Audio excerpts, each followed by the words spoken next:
আসসালামু আলাইকুম ওয়া রাহমাতুল্লাহ। আলহামদুলিল্লাহি ওয়াহদাহু ওয়াসসালাতু ওয়াসসালামু আলা মান লা নাবিয়্যা বা'দাহু, আম্মা বা'দ।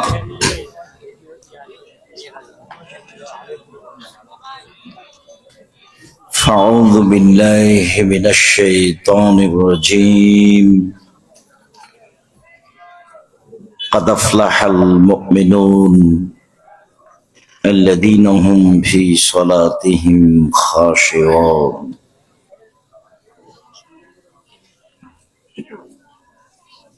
عن أبي هريرة رضي الله تعالى عنه قال قال رسول الله صلى الله عليه وسلم: الصلاة ثلاثة أثلاث، الطهور ثلث، والركوع ثلث، والسجود ثلث، فمن أداها بحقها قبلت صلاته وقبلت سائر عمله، وإن ردت عليه صلاته رد عليه سائر عمله. رواه أبو داود بسند صحيح। সম্মানিত উপস্থিতি, প্রশংসা আল্লাহর জন্য, শান্তি অবতীর্ণ হোক আল্লাহর রাসূলের উপর সাল্লাল্লাহু আলাইহি ওয়াসাল্লাম। আজকের দিনে বৈঠকে সংক্ষিপ্ত সময় বক্তব্যের বিষয় সালাত, নামাজ। সালাত সম্পর্কে গুরুত্বপূর্ণ সংক্ষিপ্ত তথ্যবহুল বিবরণের চেষ্টা করব ইনশাআল্লাহুল আজিজ। সময়ের গতিতে আরো কিছু গুরুত্বপূর্ণ আলোচনা থাকতে পারে। ইবাদতের জগতে সবচেয়ে ব্যতিক্রম ভিন্ন ধরনের ইবাদত হলো সালাত। সালাত এমন একটি ইবাদত যার উপরে নির্ভর করে অন্যান্য ইবাদত। সালাত কবুল হলে অন্যান্য ইবাদত কবুল হবে, আর সালাত কবুল না হলে অন্যান্য ইবাদত কবুল হবে না। সালাত এমন একটি ইবাদত যার উপরে নির্ভর করে অন্যান্য ইবাদত। যদি আমি সময়ের গতিতে আপনাদের বলেছি যে মানুষের জীবনে 4টা জরুরি কাজ, তার প্রথম জরুরি কাজ হচ্ছে সালাত। মানুষের জীবনে এর চেয়ে আর কোনো জরুরি কাজ নেই। হাইকোর্ট, জজ কোর্ট, দুনিয়াবী সমস্যা, কোনো ঝামেলা, খাওয়া দাওয়া, সামাজিক কাজ, বিবাহ শাদী, যা কিছু আছে দুনিয়াতে মানুষের কর্ম হিসাবে, তার সবচেয়ে গুরুত্বপূর্ণ কর্ম হলো সালাত। যেগুলো ফরজ বিধান সেগুলোতে সালাত ব্যতীত কিছু আপোষ আছে, যেমন সিয়াম, রোজা। ইবাদতের জগতে সবচেয়ে দামি ইবাদত, বিনিময় আল্লাহ তাআলা সরাসরি দেন। যার কারণে আমি আপনাদেরকে ফরজ সিয়ামের সাথে সাথে নফল সিয়াম রাখার জন্য আন্তরিকভাবে অনুরোধ জানিয়েছি। তাতে বলেছি যে প্রতি মাসে 3 দিন সিয়াম থাকলে 13, 14, 15 বা মাসে সারা বছর সিয়াম পালন করে জানে কি হয়, তাই হয়। এ কথা মুহাম্মদ সাল্লাল্লাহু আলাইহি সাল্লাম বলেন। তিনি আরো বলেন, মানুষ যদি রমজানের পরে শাওয়াল মাসে 6 দিন সিয়াম থাকে, তাহলে তাকে সারা বছর সিয়াম পালনের নেকি দেওয়া হবে। এ কথা মুহাম্মদ সাল্লাল্লাহু আলাইহি সাল্লাম বলেন। তিনি বলেন যে আমি বৃহস্পতি আর সোমবার সিয়াম থাকা ভালোবাসি। কেন? বৃহস্পতিবার সোমবার সিয়াম থাকি এই জন্য যে আল্লাহর দরবারে যে রিপোর্ট পেশ করা হয় পাপ নেকির, তা সাপ্তাহিক 2 দিন পেশ করা হয়, বৃহস্পতিবার আর সোমবার। আমার মন চাই আনা উহিব্বু আয়ুরাজা আমালি ওয়ানা সায়েম, আমার যখন রিপোর্টটা আল্লাহর কাছে পেশ করা হবে তখন আল্লাহ দেখুক যে আমি সিয়াম আছি। আমি আমার রিপোর্টটা আল্লাহর দরবারে সিয়াম অবস্থায় পেশ করতে চাই। এই কারণে আমি বৃহস্পতিবার সোমবার সিয়াম থাকি। আশা করছি যে গত বৃহস্পতিবারে ছিলেন, সামনের সোমবারে থাকবেন, থাকাই উচিত। রাসূল সাল্লাল্লাহু আলাইহি সাল্লাম শাবান মাসে বেশি সিয়াম থাকতেন। তাকে জিজ্ঞাসা করা হয়েছিল যে আপনি শাবান মাসে যত সিয়াম থাকেন অন্য মাসে তো তত থাকেন না, কেন? আপনি শাবান মাসে এত সিয়াম বেশি পালন করেন কেন? তিনি উত্তরে বলেছিলেন, দেখেন, শাবান একটি মাস, রমজান ও রজবের মাঝে। এই মাসে মানুষের বাৎসরিক রিপোর্ট আল্লাহর কাছে পেশ করা হয়। তো বাৎসরিক রিপোর্টটা আমি সিয়াম অবস্থায় ধরতে চাই। তার জানা ছিল না সেই দিন কোন দিন। সিয়াম অবস্থায় রিপোর্টটা ধরার আশায় তিনি শাবান মাসে বেশি বেশি সিয়াম থাকতেন। তিনি এ কারণ উল্লেখ করলেন। তাকে বলা হলো, এই ছেলে, তোমরা যারা দায়িত্ব পালন করছো ওগুলো হেঁটে বেড়াচ্ছে কেন? আর আজকে এত বাজার করছেন কেন? দোকানে অনেক মানুষ দেখলাম, আপনার শরম হয় না? আপনি দোকানে কেন? আপনার একটু লজ্জাবোধ হয় না? আমি আব্দুর রাজ্জাক বিন ইউসুফ, রাজশাহী থেকে এসেছি। আপনি মনে করছেন যে আমি ফরিদপুরের মানুষ কাহিনী বলতে এসেছি? আপনার শরম বোধ হয় না কেন? আপনি ওখানে গেছেন কেন? হাট বাজার মেরে খেয়েছেন? আজকে আপনাকে সবকিছু কিনতে হবে, কাল হাট বাজার থাকবে না? বয়স্ক মানুষ, মুরব্বী মানুষ ওখানে বসে আছেন কেন? আপনার শরম বোধ হয় না কেন? আপনার লজ্জাবোধ হয় না কেন? আপনার ইতস্তবোধ হয় না কেন? হওয়া উচিত। এসেছেন আপনি সহ, আপনার স্ত্রী সহ, আপনার ভাই বোন সহ সবাই আসবেন, সামনে থাকবেন। আপনারা আমি কিছু না কিছু উপকার করবই করবো ইনশাল্লাহ। আপনি কি মনে করছেন যে আমি কাহিনী বলতে এসেছি? আমার জীবনে আমি কোনোদিন কাহিনী বলিনি। আমার জীবনে আমি কোনোদিন মাযহাব নিয়ে কথা বলিনি। ওসব পাতা আমি পড়ি না। আমার জীবনে আমি কোনো সরকারকে নিয়ে ফিতনা পড়ি না, ওইসব দরকার আমার নেই।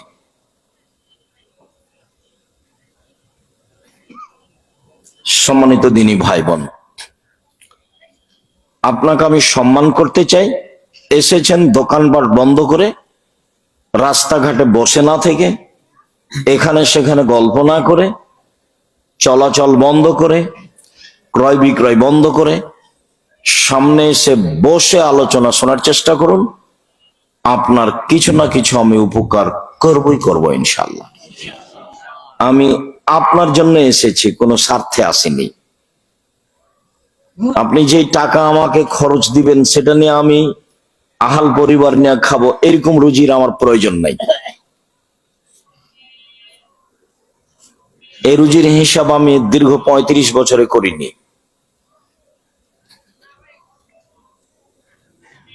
সম্মানিত দিনী ভাই বোন, ইবাদতের জগতে সবচেয়ে দামি ইবাদত সিয়াম, যার বিনিময় 2-4-500 নেকি নয়, যার বিনিময় জান্নাত। এরপরেও তার সাথে আপোষ আছে। কি আপোষ আছে? রমজান মাস আমি অসুস্থ, পরে করব, এ দেখেন আপোষ। আমি সফরে আছি, এখন ছেড়ে দিলাম, পরে করব, এ দেখেন ফরজ, কিন্তু আপোষ আছে। সমস্যা হলে মেনে নিবে যে ঠিক আছে পরে করলেই হলো। হজ একটা ফরজ বিধান, তো আপনি সিদ্ধান্ত নিয়েছেন আচ্ছা ঠিক আছে এবছর যাব না সামনে বছর যাব, যান, ঠিক আছে যান, একটা ফরজ বিধান, তবু আপনার সাথে আপোষ করতে পারে। জাকাত একটা ফরজ বিধান, আপনি 2 মাস আগেই দেন, দেন ভালো কথা, 1 মাস পরে দেন, দেন, এ তো আপোষ হলো। কিন্তু সালাত আপনার কোনো ইচ্ছে চলে না, আপনার সাথে কোনো আপোষ নেই। অজু করে সালাত আদায় করতে হয়, তো পানি নেই, তো এমন করে করেন, মাটি নেই, তো মাটি আর পানি ছাড়াই এমনিতেই সালাত আদায় করেন, করতেই হবে। কেবলার দিকে মুখ করে সালাত আদায় করতে হয়, কেবলা বোঝা যায় না, কেবলা ছাড়াই পড়েন। দাঁড়িয়ে সালাত আদায় করতে হয়, দাঁড়িয়ে থাকা যায় না, তো বসে থেকে করেন। বসে থেকে সালাত আদায় করা যায় না, তো শুয়ে থেকে করেন। পরিষ্কার কাপড় পরে সালাত আদায় করতে হয়, পরিষ্কার কাপড়ই নেই, তো যে কাপড়ে পেশাব পায়খানা লেগে আছে সেটা পরেই পড়েন। বলে পরিষ্কার অপরিষ্কার কাপড়ই নেই, উলঙ্গ অবস্থায় আছে, তো এই অবস্থাতেই পড়তে হবে, কোনো সুযোগ নেই। গাড়িতে উঠে আছেন, গাড়িতে খুব ভিড়, ঠেলে ঠেল মানে না, শিকল ধরে দাঁড়িয়ে আছেন, সময় পার হয়ে যাচ্ছে, এই সময়ও পড়তে হবে, পড়তেই হবে। সাহাবীরা যুদ্ধ চলাকালীন সালাত আদায় করছে, এর চেয়ে আর কোনো কঠিন পরিস্থিতি আছে? তাহলে এক অবাক ইবাদত সালাত। এই ছেলেরা, এই তোমরা যারা দায়িত্ব পালন করছো, রাস্তায় যারা দাঁড়িয়ে আছে তাদেরকে সামনে এসে বসার জন্য অনুরোধ করো, অন্যথায় চলে যেতে হবে। তোমরা একটু মানুষকে অনুরোধ করো বসার জন্য। সম্মানিত দিনী ভাই বোন, ইবাদতের জগতে একটি ব্যতিক্রম ইবাদত সালাত, যা আদায় করতেই হবে। সালাত আদায়ের জন্য আল্লাহ তাআলা আদেশ করেছেন, একাধিক আদেশ। তাতে তিনি বলেছেন আকিমুস সালাত ওয়া আতুজ যাকাত, পৃথিবীর মানুষ তোমরা সালাত আদায় করো, পৃথিবীর মানুষ তোমরা যাকাত প্রদান করো। মুহাম্মদ সাল্লাল্লাহু আলাইহি সাল্লাম বলেছেন বনিয়াল ইসলাম আলা খামসিন, ইসলামের ভিত্তি 5টা। এক, আমি সাক্ষ্য দিচ্ছি এই বলে যে আল্লাহ ছাড়া কোনো মাবুদ নেই, মানে শিরক বাতিল। আমার ছেলে মেয়ে সকালে গিয়ে ওমা তোমার আকাশ তোমার বাতাস বলে না, আমার জীবদ্দশায় বলবে এটা আমি মনে করি না।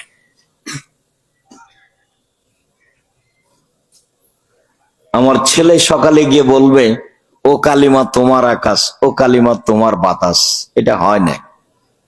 ঘুম থেকে উঠে মায়ের দুধ ছেড়ে গিয়ে বাচ্চা এই কথা বলবে? এটা অসম্ভব হতে পারে না।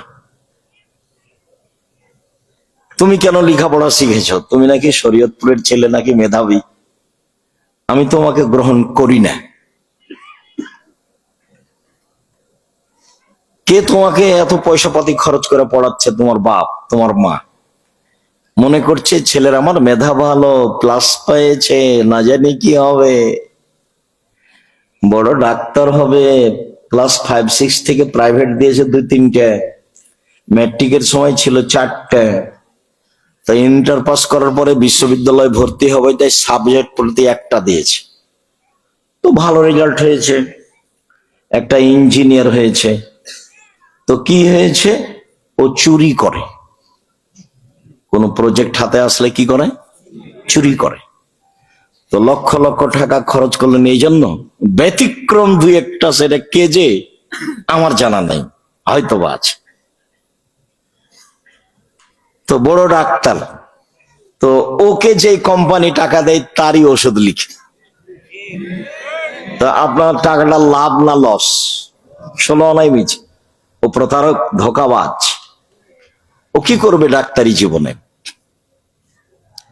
তারপরে যে খুব মেধাবী মনে করলো, বাহিরে চলে গেছে, লন্ডন আমেরিকা। তো ওই দেশে গেছে, ওরা তো কোনো বড় চাকরি দিবে না। তো যারা সুইপার, টয়লেট পরিষ্কার করে, ওদের ম্যানেজার করে দিয়েছে, 3 লাখ টাকা বেতন দিয়েছে। তখন ও ভাবলো যে দেশে গেলে এত বেতন পাওয়া যাবে না, তো ওই বেতনে ও খুব খুশি। কোথায় থাকে? আমেরিকায় থাকে, লন্ডনে থাকে। বউ নিয়ে সুদের উপরে সরকার খেতে টাকা নেই।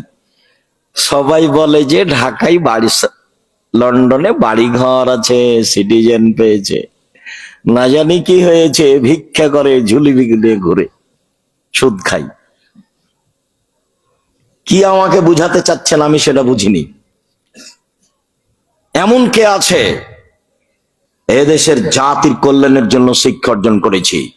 এ দেশের মাটিতে শিরক বেদাত তুলে দেওয়ার জন্য এসেছি। আমার ছেলে ঘুম থেকে উঠে ওমা তোমার আকাশ তোমার বাতাস বলবে মানে অসম্ভব, এটা হতে পারে না। এরকম যত নোংরা ন্যাক্কারজনক হারাম জাতি ধ্বংস করা কাজ আছে, সবকে বন্ধ করার জন্য পড়াশোনা শিখেছি।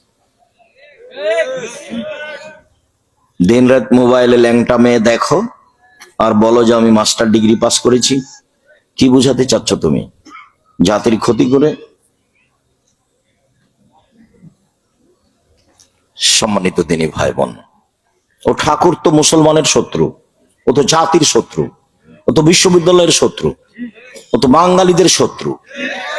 বাংলার মুসলমান যেদিন ইংরেজদের হাতে নির্যাতিত, সেদিনও লন্ডনে মুছ পাকায়।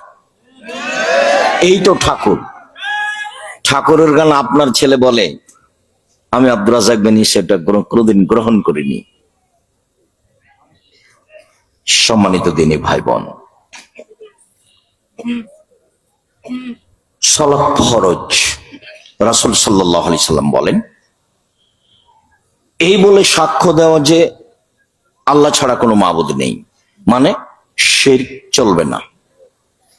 যত জায়গায় শিরক আছে সব বন্ধ। যত জায়গায় শিরক আছে, চাঁপাইনবাবগঞ্জের 2-1টা বাড়ির শিরক বলি। সূর্য ডুবলে আলো জ্বালে, আলো জ্বালাই কেন? সন্ধ্যা হলে আলো জ্বালাতে হয় বাড়িতে, ওটা তো হিন্দুদের কাজ।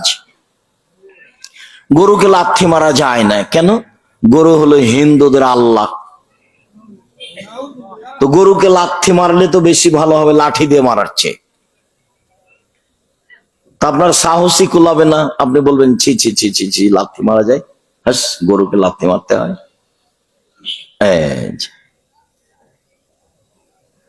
কুলা বুঝেন? কুলা চাউল ঝাড়ছে আপনার আম্মা, আর আপনার ছেলেটা লাফ দিয়ে কুলার উপরে উঠে গেছে। তখন আপনার আম্মা বলে, সর, এখানে কুলার উপরে উঠতে হয়, কুলাতে পা দিতে হয়। আরো কত কি আছে। এইটা তো আবার ফরিদপুরের অন্তর্ভুক্ত শরীয়তপুর। না জানি কত যে শিরক আছে, আল্লাহই ভালো। মহিলার পুরুষ শিরকের সাথে ডুবে আছে। তুলসী গাছ তুলে ফেলা যায় না, তুলসী গাছ সব তুলে ফেলে দেন, কি হবে তাতে? যায় না, যায় না কেন? এটা করা হবে না, করা হবে না কেন? জুতা পায়ে দিয়ে ধানের উপরে হাঁটা যায় না, জুতা আবার পীর সাহেব হলো কি করে? ওইদিকে জুতা পায়ে দিয়ে যাওয়া যাবে না। অবাক কথা। পীর সাহেবের কাছ থেকে বের হয়ে আসতে হবে উল্টা মুখে। উমারের পাশ থেকে কেউ উল্টা মুখে গেছে শুনেছেন? উমারের পাশ থেকে কেউ বলে গল্পে, যারা মিথ্যা কাহিনী বলে, ঘন্টার ঘন্টা বক্তব্য দেয়, তাদের মুখে কোনোদিন শুনেছেন মোহাম্মদ সাল্লাল্লাহু আলাইহি সাল্লামের কবর থেকে উল্টা মুখে যাচ্ছে? সাহাবীগণ। উমারের চলে না, আপনার চলে কিভাবে? কে বুদ্ধি দিলে এগুলো? আমি সাক্ষ্য দিচ্ছি আল্লাহ ছাড়া কোনো মাবুদ নেই। আমি সাক্ষ্য দিচ্ছি মোহাম্মদ আল্লাহ রাসূল, মানে বিদাত চলবে না। ইবাদতের নামে যত বিদাত আছে সব বাতিল। মিলাদ করছে, এমন আনন্দ করে মিলাদ করছে, আর ট্রাকে উঠে কি যে বলছে আল্লাহই ভালো জানে। ধর্ম দেখাচ্ছে, ধর্ম। ওমর কবে মিলাদ করলেন? আবু বকর সিদ্দিক রাদিয়াল্লাহু আনহু কবে করলেন? সাহাবীগণ কবে করলেন? বলছে যে মিলাদ কোরআন মাজিদে আছে। অবাক কথা। চাঁপাইনবাবগঞ্জ নরেন্দ্রপুরে একদিন গেছিলাম, তো বলছে যে আল্লাহ বলছেন যে ভোট দিতে হবে, তাই বলছে ভোট নাকি বলছেন আল্লাহ বলছে, কোরআন মাজিদ খুলে দেখাচ্ছে। তো এরা এখন কোরআন মাজিদ খুলে দেখাচ্ছে যে দেখেন আল্লাহ মিলাদ করতে বলছে। ধর্ম নিজের ব্যাপার। धर्म होचे চাঁপাইনবাবগঞ্জের হাওয়াই লাড্ডু, दोनों हाथ में लड्डू है, जो चाहे उसको खा ले, जो चाहे उसको छोड़ दे। এটা নিজের ব্যাপার, ব্যক্তিগত ব্যাপার। বলে হিসাব ধর্ম করবো, আবার সম্পত্তি নয়। ধর্ম একজনের কথা দিয়ে চলে, যার নাম মোহাম্মদ সাল্লাল্লাহু আলাইহি সাল্লাম। পৃথিবীর কোন মানুষ দিয়ে ধর্ম চলে না, উমার দিয়েও চলে না। আপনার পীর তো বহু দূরের কথা, আপনার হুজুর তো বহু দূরের কথা। উমর রাদিয়াল্লাহু তাআলার কথা দিয়ে ধর্ম চলে না, আবু বকর সিদ্দিক রাদিয়াল্লাহু তাআলার কথা দিয়ে ধর্ম চলে না। পৃথিবীর একজন মানুষের কথা দিয়ে ধর্ম চলে, যার নাম মুহাম্মদ সাল্লাল্লাহু আলাইহি সাল্লাম। এই পৃথিবীর মাটিতে মানুষের বানানো প্রায় 3 লক্ষ হাদিস আছে, আমার ভাষায় আছে 10,000। যে আমল করছেন ওতে জাল হাদিস আছে নাকি, মিথ্যা হাদিস আছে নাকি, সেটা দেখতে হবে। হক বলাও যত জটিল, হক মানাও তত কঠিন। হক বলাও যত জটিল, হক মানাও তত কঠিন। হক বলা জটিল কেন? যত বিকৃত ধর্ম আছে, লক্ষ লক্ষ হাদিস, সেগুলো সব আরবিতে লেখা আছে। হাদিসগুলো কোন ভাষায় লেখা আছে? আরবি ভাষায় লেখা আছে। সব ইরাকিরা করেছে, ইরাক। আর ভারত, বাংলাদেশ, পাকিস্তানে ধর্ম এসেছে ইরান থেকে, চিস্তিরে। যারা চিস্তি, যারা তরিকাপন্থী, আস্তে আস্তে ধর্ম কবে উল্টে গেছে। ধর্ম একরকম ছিল, এটা আর এক রকম হয়ে আছে। তো তদন্ত করতে হবে আরবি ভাষা বুঝে, সত্য মিথ্যে এটা কি সহজ? কঠিন। এই জন্য সত্য বলা কঠিন, সত্য মানা কঠিন। কেন? চলন্ত ধর্মের সাথে সত্য ধর্মের মিল নেই। সত্য ধর্ম হলো আসসালামু আলাইকুম, এটাকে বলা হয় সাফন, হাতের তালু। আর একটার সাথে যখন মিলবে তখন হলো মুসাফা, দুইটা তালু এক জায়গাতে হলো। তো পিঠের দিকে যেটা গেল সেটা আবার কি? সেটা আবার কোথা থেকে আসলো? তারপরে আসসালামু আলাইকুম টানার পরে বলছে যে, তারপর বলছে বাঁকা হচ্ছে, তারপরে হাঁটুতে দিচ্ছে, তারপর পায়ে দিচ্ছে, তার মুখে দিচ্ছে, তারপর বুকে দিয়ে। কত যে ধর্ম আছে। সালামের যদি ধর্ম দেখেন তো অবাক হয়ে যাবেন, খালি সালাম। আল্লাহ নবী বললেন যে মুসাফা করার পরে হাত দুইটি পৃথক হলে দুইজনের পাপ ক্ষমা করা হবে। তো এখন এটাও বলবে যে বুকে হাত দিলে আরো কথা হবে, চুমা দিলে আরো কত হবে। ধর্ম যদি সালামেই পাগল হয়ে যায় বাংলাদেশের, ভারতের মাটিতে, তাহলে আরো কত আছে। যেখানে যাবেন সেখানে বিবাহ শাদী থেকে নিয়ে, এটা তো শরীয়তপুর মানে ফরিদপুর অন্ধ। কি বলতে চাইছেন আপনারা সাহেব? আরে বলতে চেয়েছি শরীয়তপুর মানে হলো এই, যে বিছানে স্বামী স্ত্রী মিলন হয়েছে ওই বিছানের চাদর ধুইতে হবে, নাহলে বাড়ি অপবিত্র হয়ে গেছে। একজন গোসল করেছে আর একজন গোসল করেনি, তো যে গোসল করেছে সে আসছিল, আর যে গোসল করেনি সে যাচ্ছিল। গায়ের সাথে গাওয়া লেগে গেছে, গোসল বাতিল হয়ে গেছে।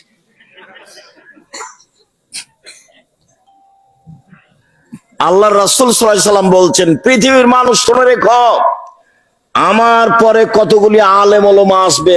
আলেম ওলামা ইহদুনা বিগাইরি হাদিয়াতি ওয়াসতুনা বিগাইরি সুন্নতি, আমার আদর্শ ছাড়া অন্য আদর্শ ধরিয়ে নিয়ে বলবে এটাই রাসূলের আদর্শ। আমার সুন্নাত ছেড়ে দিয়ে অন্য সুন্নাত ধরে নিয়ে বলবে এটাই রাসূলের সুন্নাত। ওদের অন্তর হবে শয়তানের অন্তর, ওদের দেখতে লাগবে মানুষ। মাওলানা সাহেবকে দেখতে লাগবে মানুষ, মাওলানা সাহেবের অন্তর হলো শয়তানের অন্তর। বুখারী মুসলিমে কথা আমি বলিনি, এ কথা মুহাম্মদ সাল্লাল্লাহু আলাইহি ওয়াসাল্লাম বলেছেন। মন খারাপ করলে তার উপরে করতে হবে। আমি অনুবাদক। আমার পরে কতগুলি আলেম ওলামা আসবে, আমার আদর্শ ছেড়ে দিয়ে অন্য আদর্শ ধরে বলবে এইটাই রাসূলের আদর্শ। আমার সুন্নাত ছেড়ে দিয়ে অন্য সুন্নাত ধরে নে বলবে এটাই রাসূলের সুন্নাত। ওদের দেখতে লাগবে মানুষ, ওদের অন্তর হলো শয়তানের অন্তর। ওদের দেখতে লাগবে মানুষ, ওদের অন্তর হলো শয়তানের অন্তর। মুহাম্মদ সাল্লাল্লাহু আলাইহি সাল্লাম বলেন, পৃথিবীর মানুষ শুনে রেখো, আমি আমার জীবনে আফসোস পেশ করে গেলাম তিনটি। আমার জীবনে বড় ভয়, আমি দুঃখ পেশ করে গেলাম জাতির সামনে। এক নাম্বার বড় ভয়, আইম্মাতুম মুজিল্লিন, হুজুর হবে ভ্রান্ত। হুজুর হবে ভ্রান্ত, এই কথা মুহাম্মদ সাল্লাল্লাহু আলাইহি সাল্লাম বলে। দুই, আমার উম্মত হিন্দুদের সাথে মিশে যাবে। তাদের পূজায় যাওয়া আপনার বড় পাপ নয়, সেখানে গিয়ে সম্মান করা, তার দাওয়াত খাওয়া আপনার কাছে বড় পাপ নয়, গান বাজনা বাদ্যযন্ত্র আপনার কাছে বড় পাপ নয়। অথচ কয়দিন আগে গান বাজনা হতো ওদের বাড়িতে, হিন্দুদের বাড়িতে, আমাদের ছেলেমেয়েরা ছুটে দৌড়িয়ে সেখানে যেত। এখন সব দোকানে গান বাজনা, এখন সব মোবাইলে গান বাজনা। গান বাজনা আর ভারী নয়। আমার উম্মত হিন্দুদের সাথে মিশে যাবে, এইটা আমার ভয়। তিন, আমার উম্মত মূর্তি পূজা করবে, এইটা আমার ভয়। আমরা নাকি মূর্তি পূজা করব, মূর্তিকে সম্মান করব, ছবি মূর্তিকে ভালোবাসবো। ছবি মূর্তিকে তো ভাঙার জন্য জন্ম নিয়েছি। ইব্রাহিম আলাইহিস সালাম ভেঙে দিয়েছেন, মুহাম্মদ সাল্লাল্লাহু আলাইহি সাল্লাম ভেঙে দিয়েছেন। সম্মানিত দ্বীনি ভাই বোন, মুহাম্মদ সাল্লাল্লাহু আলাইহি সাল্লাম যখন ভাঙেন তখন বলছেন, জাল হক, এসেছে সত্য, ওয়াজাহাকাল বাতিল, চলে গেছে মিথ্যা। ইন্নাল বাতিলা, নিশ্চয় মিথ্যা, কানা জাহুকা, চিরদিন মিথ্যা। এ বলে একটা হাতে লাঠি ছিল, লাঠি দিয়ে সব মূর্তিকে ভেঙে চৌচির করে দিলেন। মূর্তি ছিল তার বাপের, বাপের মূর্তি। কার? ইব্রাহিম আলাইহিস সালামের। মূর্তি ছিল ইসমাইল আলাইহিস সালামের, মূর্তি ছিল ইব্রাহিম আলাইহিস সালামের। ইব্রাহিম আলাইহিস সালাম তার বাপ, কেন ভুলে যাচ্ছেন? ওই যে জিবরাইল সাথে করে আমাদের নবীকে উপরে নিয়ে যাচ্ছেন, যখন সপ্তম আকাশের উপরে গেছেন, তখন জিবরাইল আলাইহিস সালাম বলছেন, হুয়া ইব্রাহিম, হুয়া আবুকা ফাসালিম আলাইহি, ইনি হচ্ছেন ইব্রাহিম, ইনি আপনার বাপ, আপনি তাকে সালাম দেন।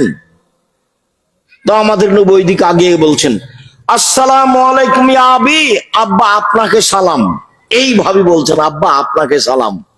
তখন ইব্রাহিম আলাইহিস সালাম বলছেন, ওয়া আলাইকুমুস সালাম ইয়া নবী সালেহ ইবনে সালেহ, ও আমার সৎ সন্তান, ও আমার সৎ ছেলে, তোমাকেও সালাম।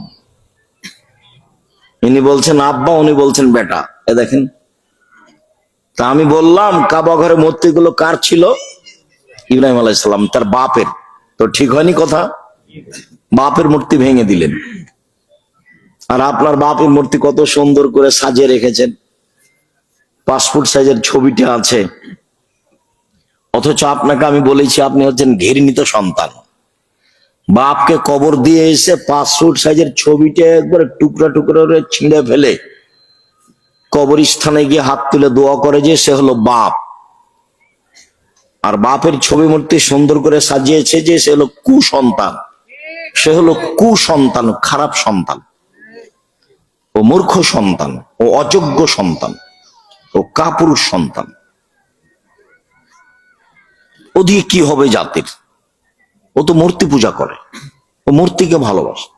বলছে আব্দুর রাজ্জাক সাহেব, আমার মায়ের এটা ছবি, আমার মাকে খুব ভালোবাসি, তাই ছবিটা এখানে রেখেছি।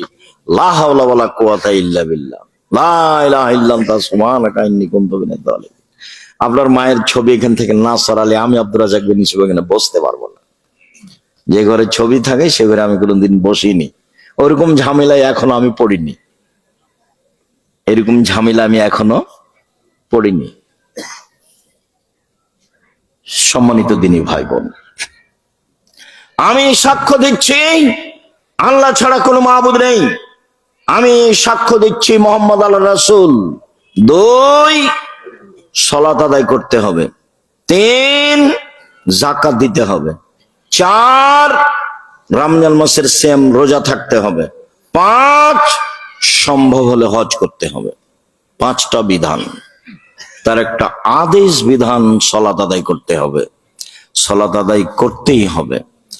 রাসূল সাল্লাল্লাহু আলাইহি সাল্লাম বলেন, মৌরু আওলাদাকুম বিসসালাতুম আবনাউ সাবঈ সিনিনা, পৃথিবীর মানুষ তোমরা তোমাদের ছেলে মেয়েকে সালাত আদায় করতে বলো যখন তার বয়স 7 বছর, পিটিয়ে সালাত আদায় করাও যখন তার বয়স 10 বছর। পিটিয়ে পিটিয়ে সালাত আদায় করাটা জিম্মেদারি মূলত মায়ের, জিম্মেদারি মূলত বাপের।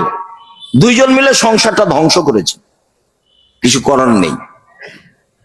ভুল বুঝেছেন দুইজন, ছেলেটাকে চোর বানালছেন, ছেলেটাকে প্রতারক বানিয়েছেন, ছেলেটাকে জাতির ক্ষতি করার জন্য মানুষ করেছেন, মূর্তি মূল্যায়ন করার জন্য করেছে। কই আমি আব্দুর রাজ্জাক বিন ইউসুফ এসেছি, আপনার ছেলে তো আসেনি এখানে, কেন আসেনি? জবাব আমি দিব। আমি দিব কেন? আপনি দিবেন। কই আপনার মেয়ে তো আসেনি, বাড়িতে টিভি আছে, বড় মোবাইল হাতে আছে, নিয়ে বসে আছে। ওই ঘরে মেয়ে আছে জেনার চর্চা করে, ওই ঘরে ছেলে আছে জেনার চর্চা করে, ওই ঘরে কাজের মেয়ে আছে ওইও জেনার চর্চা করে। আল্লাহ মাফ করুক, আপনিও জেনার চর্চা করেন, আপনার স্ত্রী ওই ঘরে করে। তাহলে এই বাড়িটা জেনা দিয়ে সয়লাভ, বন্যা দিয়ে সয়লাভ হয় না? বন্যা দিয়ে বাড়ি এখন কি দিয়ে সয়লাভ? জেনা দিয়ে। আল্লাহ নবী বলছেন পৃথিবী ধ্বংসের লক্ষণ হচ্ছে বিদ্যা উঠে যাবে, মূর্খতা বেড়ে যাবে, মদ পান বেশি হয়ে যাবে, জেনা বেশি হয়ে যাবে, মহিলা বেশি হয়ে যাবে, পুরুষ কমে যাবে। একজন পুরুষের অধীনে থাকবে 70 জন, 50 জন নারী। 50 জন নয়, 50,000 থাকবে, 500 থাকবে, 5,000 থাকবে। বেহিসাব থাকবে কত নারীর সাথে পুরুষের জেনা, বেহিসাব। যারা জেনা করে বেড়ায় তাদের খোঁজ খবর নিয়ে দেখেন কত নারীর সাথে যার জেনা। ওই বোকা মহিলা ও বুঝে না তো আরো 5 জনের সাথে জেনা হয়। ও তো যার সাথে জেনা হয় সে মনে করছে শুধু আমার সাথে আছে। তুমি যখন কারোর সাথে ফেঁসেছ তখন বুঝতে হবে তুমি আরো 10 জনের সাথে ফেঁসে যাবা। তুমি যার সাথে ফেঁসে গেছো তোমাকে বুঝতে হবে ও আরো 10 জনের সাথে কি আছে? ফেঁসে আছে। এটা তার অভ্যাস। আল্লাহ নবী বলছেন হেমারে, গাধা যেমন গাভীর সাথে মিলে লজ্জা বুঝে না, ষাঁড় যেমন গাভীর সাথে মিলে লজ্জা জানে না, মানুষ তেমন খোলা মাঠে জেনা করবে লজ্জা বুঝবে না। এই কথা মুহাম্মদ সাল্লাল্লাহু আলাইহি ওয়াসাল্লাম বলেন। তিনি বলেন তাহার হেমারে, গাধা যেমন গাধীর সাথে মিলে লজ্জা জানে না, ষাঁড় যেমন গাভীর সাথে মিলে লজ্জা বুঝে না, মানুষ তেমন খোলা মাঠে জেনা করবে লজ্জা বুঝবে না। আপনার স্ত্রী বাজারে গেছে কেন? যাই কেন? ওর স্বামী মরেছে, ওর দেবর মরেছে, ওর ভাসুর মরেছে, বোনের ছেলে মরেছে, ভাইয়ের ছেলে মরে গেছে, ওই একাই দুনিয়াতে আছে। ও বাজার গেল কেন? ও হাট বাজার করতে যায় কেন? তার শরম হয় না কেন? তার হায়া হয় না কেন? ও ফ্যাশন বোরকা পরে ঘুরে বেড়াই কেন? কাপুরুষ আপনি।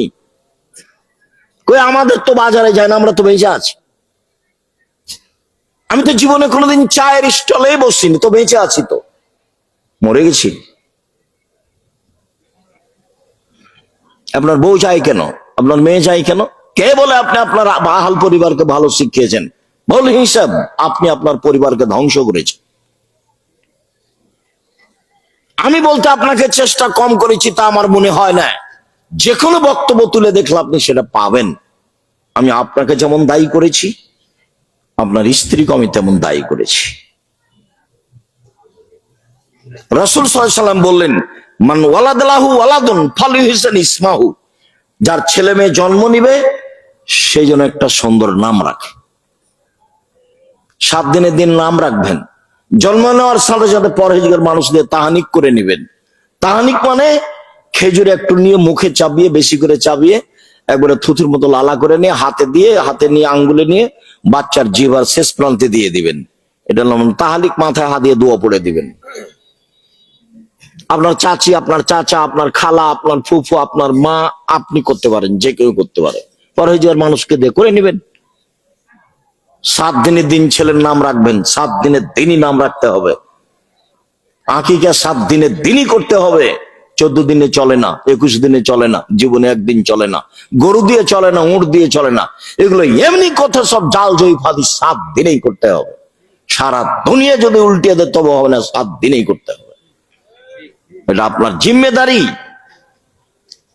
আকিকা নেকির কাজ নয়, কুরবানি নেকির কাজ।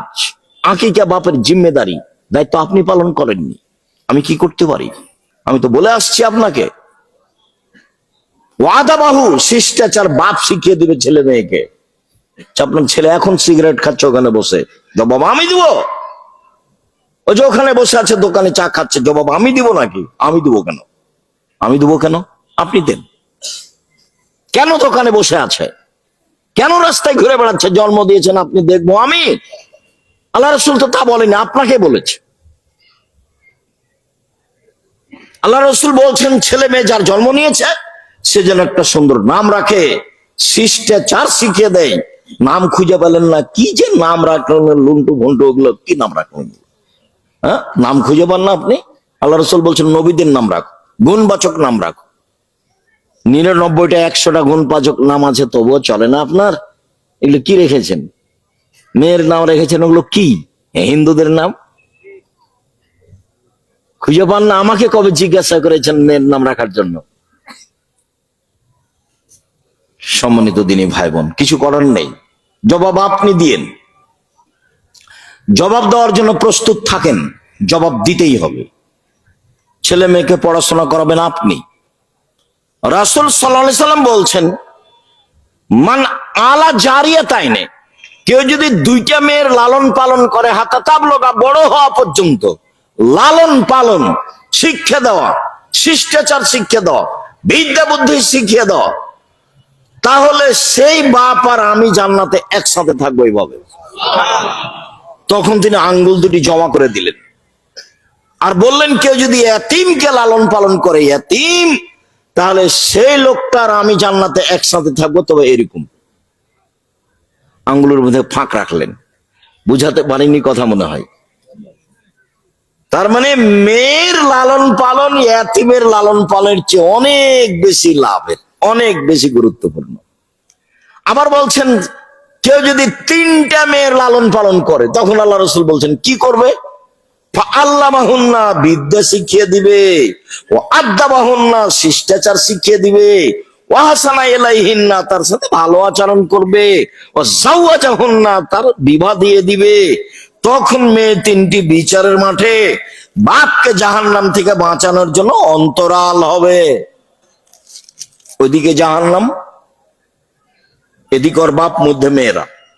মেয়েরা বলবে আমার বাপকে আগে জান্নাতে দেন, তারপরে কোনো কথা। এর চেয়ে শক্তিশালী মাধ্যম বিচারের মাঠে হবে না কেউ। খুব শক্তিশালী মাধ্যম। মেয়েরা বলবে আগে জান্নাত তারপরে। তো আপনার মেয়ে যে বসে আছে, লোকের সাথে গল্প করে, সে মেয়ে হবে? বাজারে যায়, ওর নাকি নিজে বাজার না করলে নাকি হয় না, আপনার বাজার দিয়ে হয় না। তা আপনার স্বভাব ভালো নয়, সেই জন্য মেয়ের স্বভাব এরকম। দাঁত খুলে দেবো, দাঁত ভেঙে দেবো। বাইরে গেছিলি কেন? জন্ম দিয়েছি আমি, লালন পালন করবো আমি, শিষ্টাচার শিখিয়ে দেবো আমি। শিষ্টাচার শিখিয়ে দেওয়ার কথা আল্লাহ নবী আপনাকে বলছেন। কতদিন বলেছি, বললেই ধরতে পারবেন যে আব্দুর রাজ্জাক সাহেব এই বক্তব্য হাজারো দিন শুনেছি। ওই যে জাবের রাদিয়াল্লাহু তাআলা সফর থেকে আসছিলেন, আল্লাহ রাসূল বললেন যে সবাই বসেন, রাতে যাব না সকালে যাব। তো জাবের বলছেন রাসূল রাদিয়াল্লাহু তাআলা, আল্লাহ রাসূল আমি নতুন বিবাহ করেছি, আমাকে বাড়ি যেতে অনুমতি দেন। তখন আল্লাহ রাসূল বলছেন জাবের তুমি বিবাহ করেছো? জি। তো কুমারী মেয়ে বিবাহ করেছো না তালাক প্রাপ্তা মেয়ে বিবাহ করেছো? তালাক প্রাপ্তা মেয়ে বিবাহ করেছি। কেন কুমারী মেয়ে বিবাহ করলে না কেন? তুমি তার সাথে খেলতো, তোমার সাথে খেলতো। তালাক প্রাপ্তা মেয়ে বিবাহ করলে খেলা যায় না। রাসূল সাল্লাল্লাহু আলাইহি সাল্লামের 13 জন স্ত্রীর 12 জনই বিবাহিত আর একজনের সাথে। একজন ছাড়া বাকি কারো বিবাহ রাসূলের সাথে প্রথম নয়, 2বার 3বার। খাদিজা রাদিয়াল্লাহু তাআলা মোহাম্মদ সাল্লাল্লাহু আলাইহি সাল্লাম বলছেন 3 নম্বর স্বামী। মোহাম্মদ সাল্লাল্লাহু আলাইহি সাল্লাম খাদিজা রাদিয়াল্লাহু তাআলা আনহার কত নাম্বার স্বামী? 3 নাম্বার। 1 মিনিট, খাদিজার কথা বলতে একটা কথা মনে পড়লো। আমি তো বক্তব্য সবসময় বলি যে সবচেয়ে দামি মহিলা আয়েশা রাদিয়াল্লাহু তাআলা আনহা, কিন্তু বিচারের খাতে দেখলে সবচেয়ে দামি মহিলা হচ্ছেন খাদিজা রাদিয়াল্লাহু তাআলা।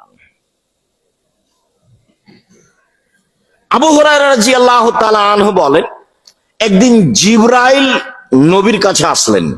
বলেন তো কে আসলেন কার কাছে? জিবরাইল আলাইহিস সালাম আসলেন আমাদের নবী মুহাম্মদ সাল্লাল্লাহু আলাইহি ওয়াসাল্লামের কাছে। এসে বলছেন, হাজিহি খাদিজা আতাত, এই যে খাদিজা আসছে, এই যে খাদিজা আসছে আপনার কাছে। মাহা এনাউন, তার কাছে একটা পাত্র আছে।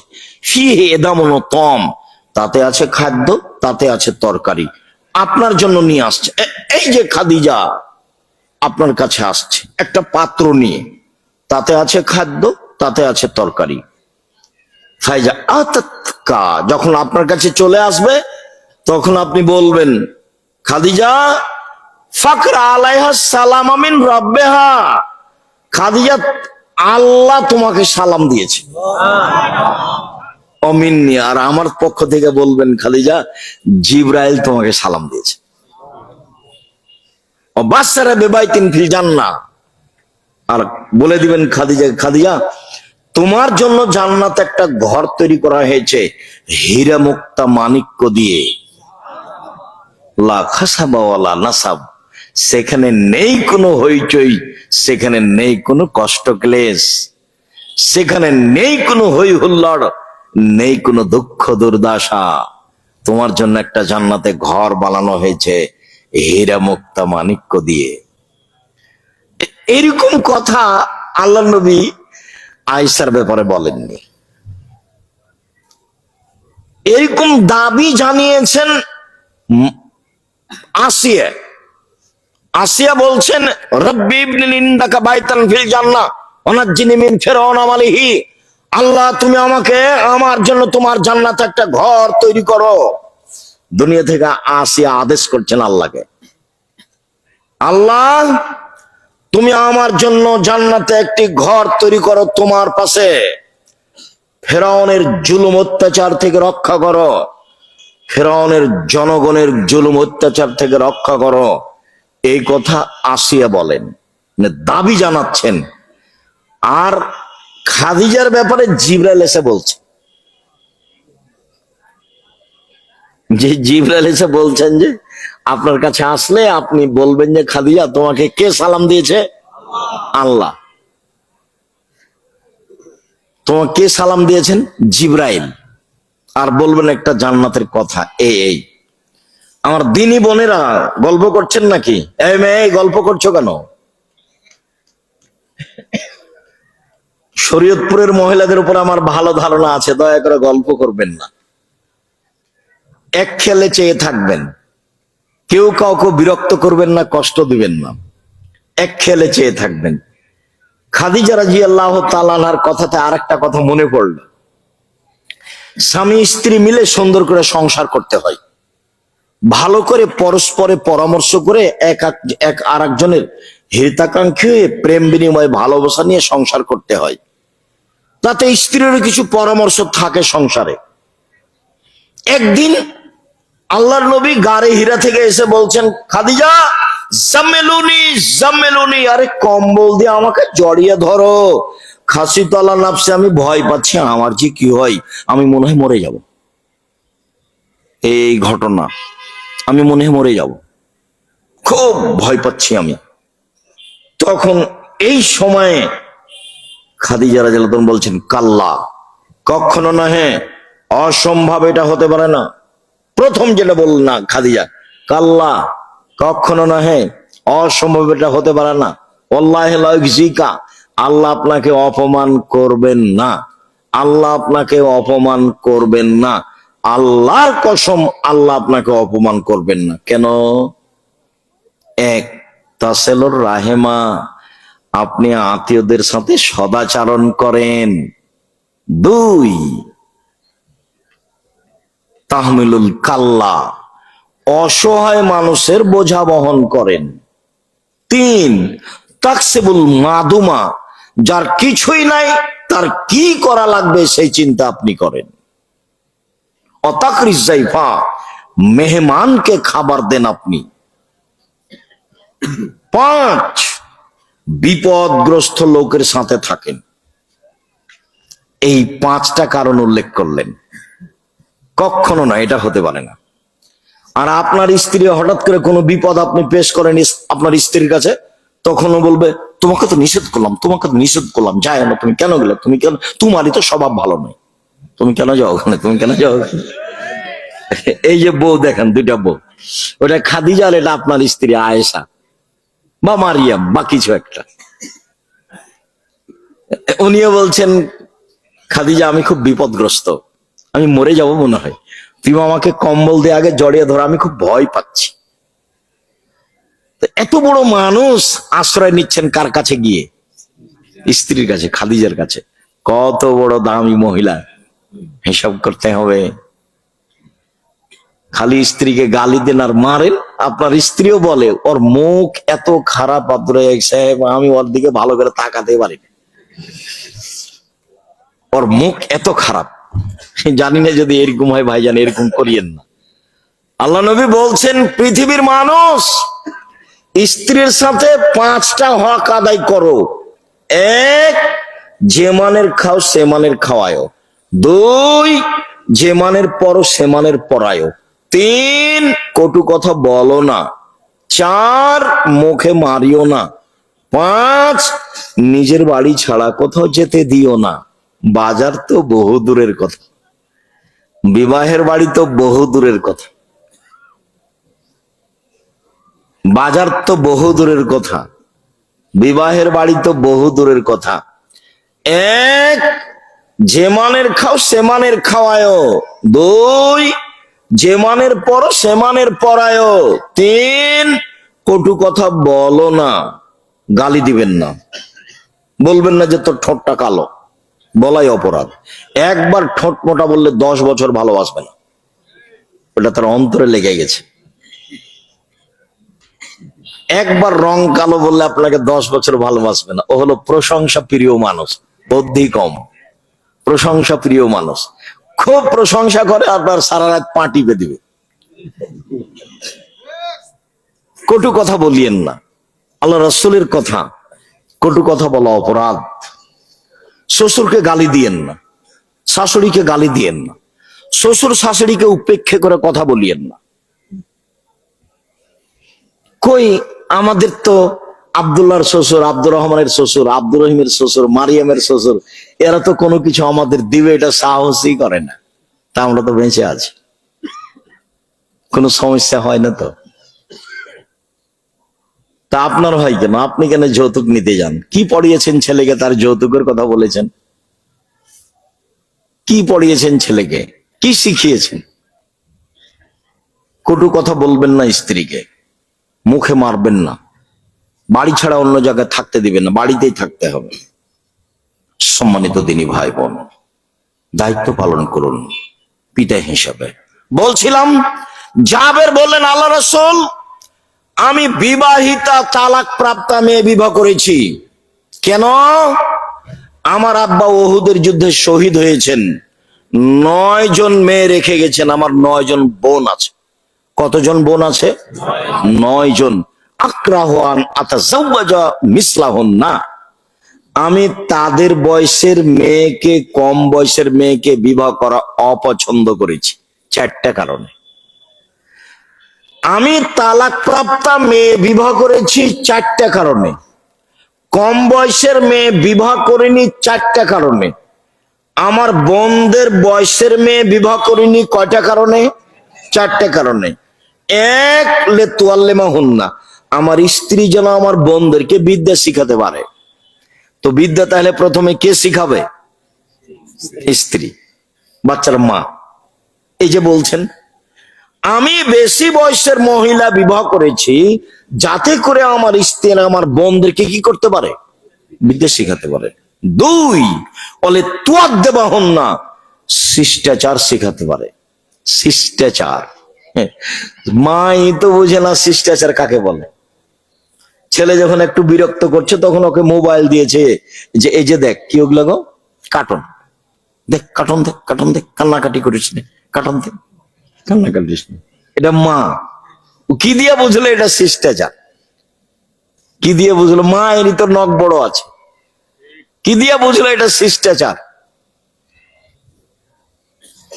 মাই তো ছোট ব্লাউজ পরে এসব দেশে শাড়ি পরে আছে, কি দিয়ে বুঝলো শিষ্টাচার? এটা শিষ্টাচার কি জিনিস ও জানে না। ওর বাপে বিবাহ দিয়েছে, স্বামীর বাড়িতে গেছে, স্বামীর সাথে থেকেছে, তাই বাচ্চা হয়েছে, তাই হলো মা। প্রসাব করাতে পারলে মা হওয়া যায় না, বাচ্চাকে দুধ খাওয়াতে পারলে মা হওয়া যায় না। পাগলিও বাচ্চাকে দুধ খাওয়াতে পারে, কিন্তু পাগলি বাচ্চাকে শিষ্টাচার শিখাতে পারে না। পাগলির জানা নাই শিষ্টাচার কোনটা।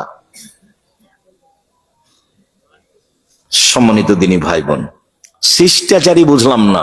বুঝতে হবে বিদ্যা ভিন্ন জিনিস, শিষ্টাচার ভিন্ন জিনিস। তিন, বলে তুরাজ জেলা হন না, আমার স্ত্রী যেন আমার বোনদেরকে সাজগোজ করে পরিপাটি করে রাখতে পারে। বাচ্চাকে সাজগোজ করে পরিপাটি করে কে রাখবে? স্ত্রী, বাচ্চার মা। স্যান্ডেলটা ঠিক করে রাখবে, ডান পায়ে স্যান্ডেল পরাবে, জামা কাপড় পরিষ্কার করে রাখবে, আপনার সাজগোজ করে রাখবে, সবকিছু ঠিকঠাক করে রাখবে মা। ও কাজের মেয়ের হাতে দিয়েছে, তো কি শিখাবে? মা কি শিখাবে? মাই তো জানে না শিষ্টাচার কাকে বলে, পরিপাটি কাকে বলে মা জানে না, বাচ্চাকে কি শিখাবে? চার, বলে তাকুমা আলাইহিন না, মা বাচ্চাদের উপরে পাহারা দিবে। মা হলো পাহারাদার, বাচ্চাদের জন্য পাহারাদার কে? মা। এই কথা আমি বলিনি, এই কথা মোহাম্মদ সাল্লাল্লাহু আলাইহি ওয়াসাল্লাম বলেন। মা হলো বাচ্চাদের পাহারাদার। আপনার স্ত্রী কি পাহারা দেয় আপনার বাচ্চাদের? কি পাহারা দেয়? ও কি করে? আর আপনিও দেখেন যে সুন্দর রান্না করতে পারে, তো প্রশংসার শেষ নাই। খুব ভালো রান্না করতে পারে, বুদ্ধি ভালো আছে, কি যে বুদ্ধি ভালো আছে, বেশ কথা বলতে পারে। কোনটার নাম যে শিষ্টাচার।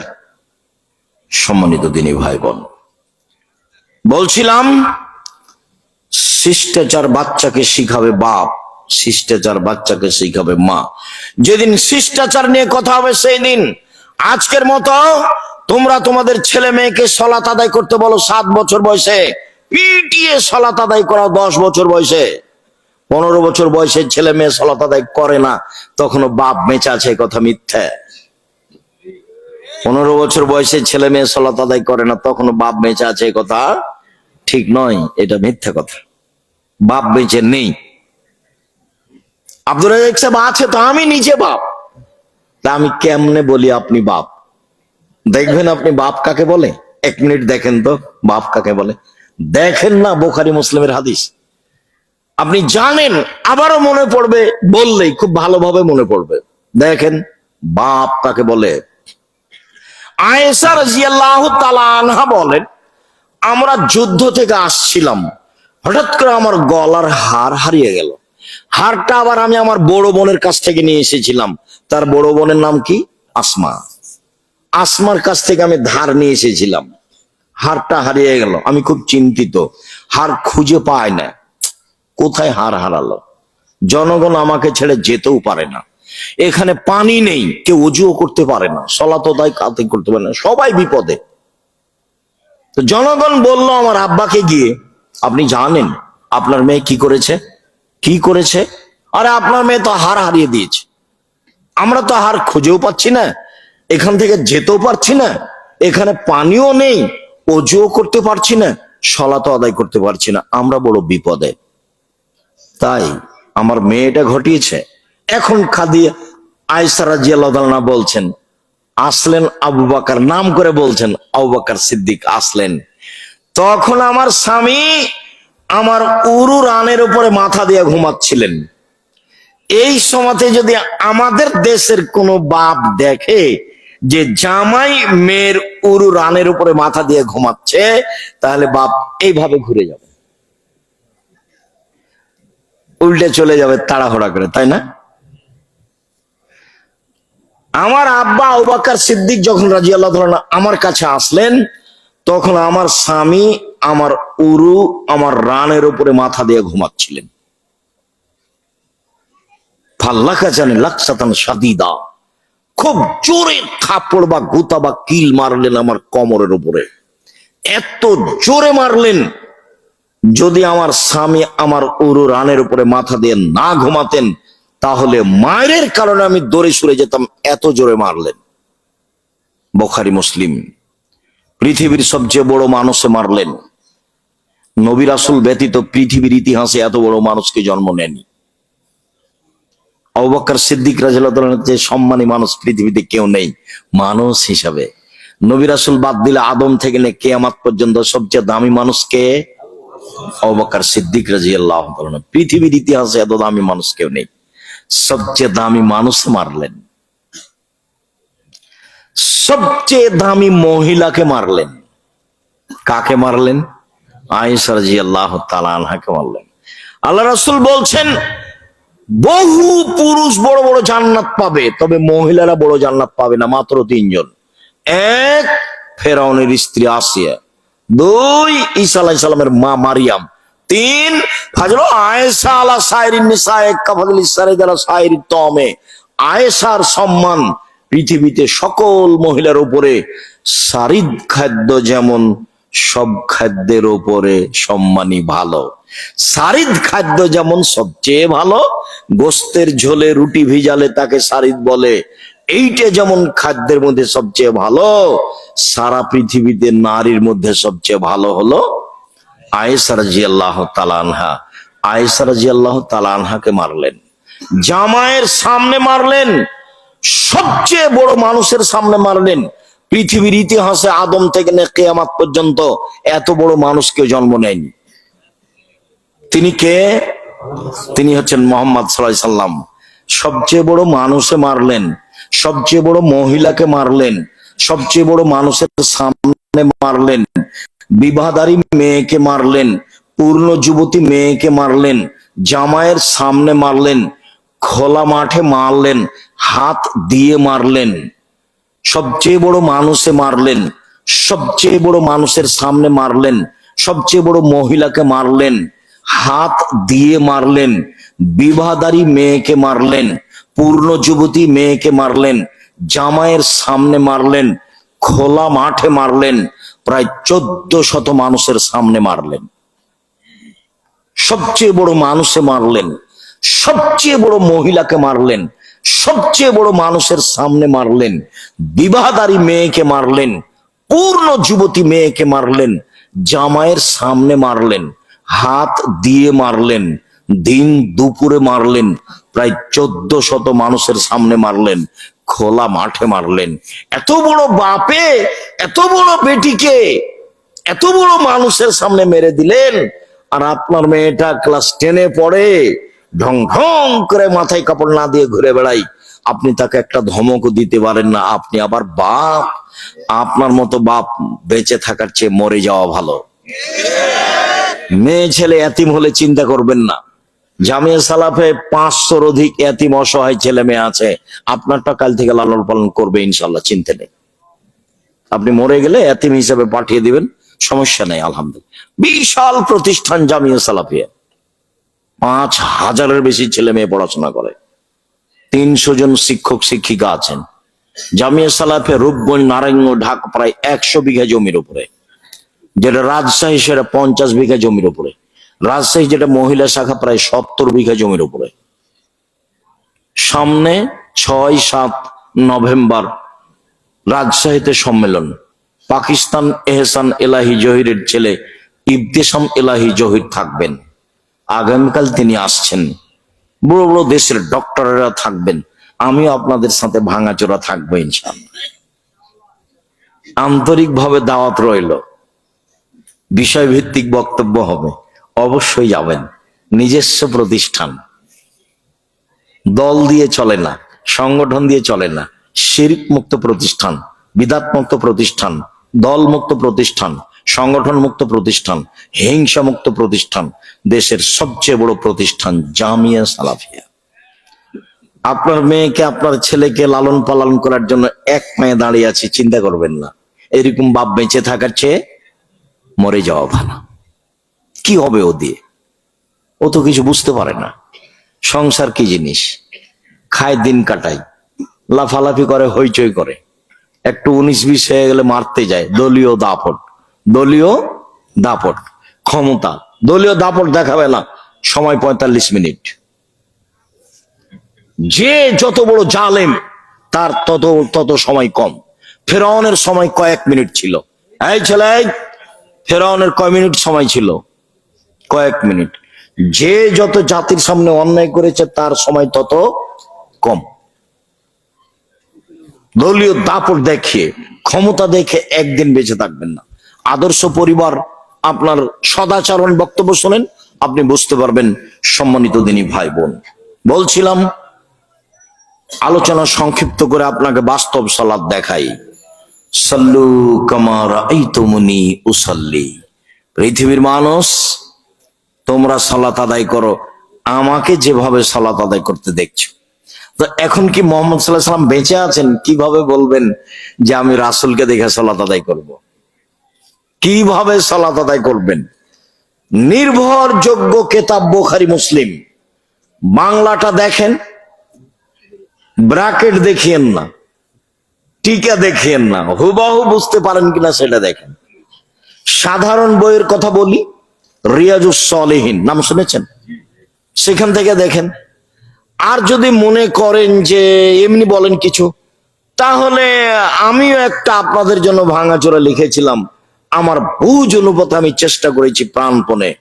রাসূল সাল্লাল্লাহু আলাইহি সাল্লামের সালাত বনাম প্রচলিত সালাত, রাসূল সাল্লাল্লাহু আলাইহি সাল্লামের সালাত বনাম প্রচলিত সালাত। তাহলে প্রচলিত সালাত আর একটা আছে, নওয়াইতু নুসাল্লি আরবা রাকাতিন লিজ-জোহরে। নিয়ত করলে সালাত বাতিল, এই কথাই ঠিক। মুখে নিয়ত উচ্চারণ করলে তার নাম বেদাত। এই ছেলে, তোমার সামনে দিয়ে মোটরসাইকেল স্টার্ট করছে, যাচ্ছে, তুমি দেখো না কেন? গাড়ি ওইদিকে নিয়ে স্টার্ট দিতে হবে। তুমি ওখানে দাঁড়িয়ে কি করছো? দায়িত্ব পালন করো। সম্মানিত দিনী ভাই বোন, বলছিলাম পৃথিবীর মানুষ যেভাবে আমাকে সালাত আদায় করতে দেখছো সেভাবে সালাত আদায় করো। তো এখন তো মুহাম্মদ সাল্লাল্লাহু আলাইহি সাল্লাম বেঁচে নেই, তো আশ্রয় নিবেন কোথায়? আমি পরামর্শ কোথায় দিলাম? বুখারী মুসলিম। তারপর আর একটি কি পরামর্শ দিলাম? রিয়াজুস সালিহিন। আরো বিদ্যানের কিতাব আছে। আমিও চেষ্টা করেছি হুবাহু রাসূলের সালাতের সাথে মিলানো, হুবাহু রাসূলের সালাতের সাথে মিলানো। বইয়ের নাম রাসূল সাল্লাল্লাহু আলাইহি সাল্লামের সালাত বনাম প্রচলিত সালাত। এমনি আপনি আপনার পরিবার ঠিক করতে গিয়ে আদর্শ পরিবার বই পড়েন, আদর্শ নারী বই পড়েন, এগুলো খুবই জরুরি সমাজের জন্য। কেননা আপনার এলাকাতে বিবাহ পড়ানো যেটা আছে, আমি চট্টগ্রামে বিবাহ পড়াতে গেছি, কিন্তু আমি বৃহত্তর ফরিদপুর, শরীয়তপুরে কোথাও বিবাহ পড়াতে এসেছি তা আমার মনে নেই। তবে আমি চট্টগ্রামে দেখেছি যে বিবাহ পড়ানোর সময় একটা লাগে, উকিল বাপ লাগে। আর সেদিন থেকে উকিল বাপ হয়ে যায়। সেদিন থেকে উকিল বাপ এ মেয়ের সংবাদ রাখে, খবর রাখে, বিবাহ শাদীতে দাওয়াত দেয়। এও যায় উকিল বাপের বাড়ি, উকিল বাপও আসে এ মেয়ের বাড়ি। উকিল বাপই হারাম, উকিল বাপই হারাম। উকিল বাপ যদি বানাতে হয় তো নিজের বাপকে মারতে হবে। তারপরে ও ভোদাই হোক আর যাই হোক, ওর বাপই হলো উকিল। ওর বাপের অবর্তমানে তার দাদা, তার দাদা না থাকলে তার চাচারা,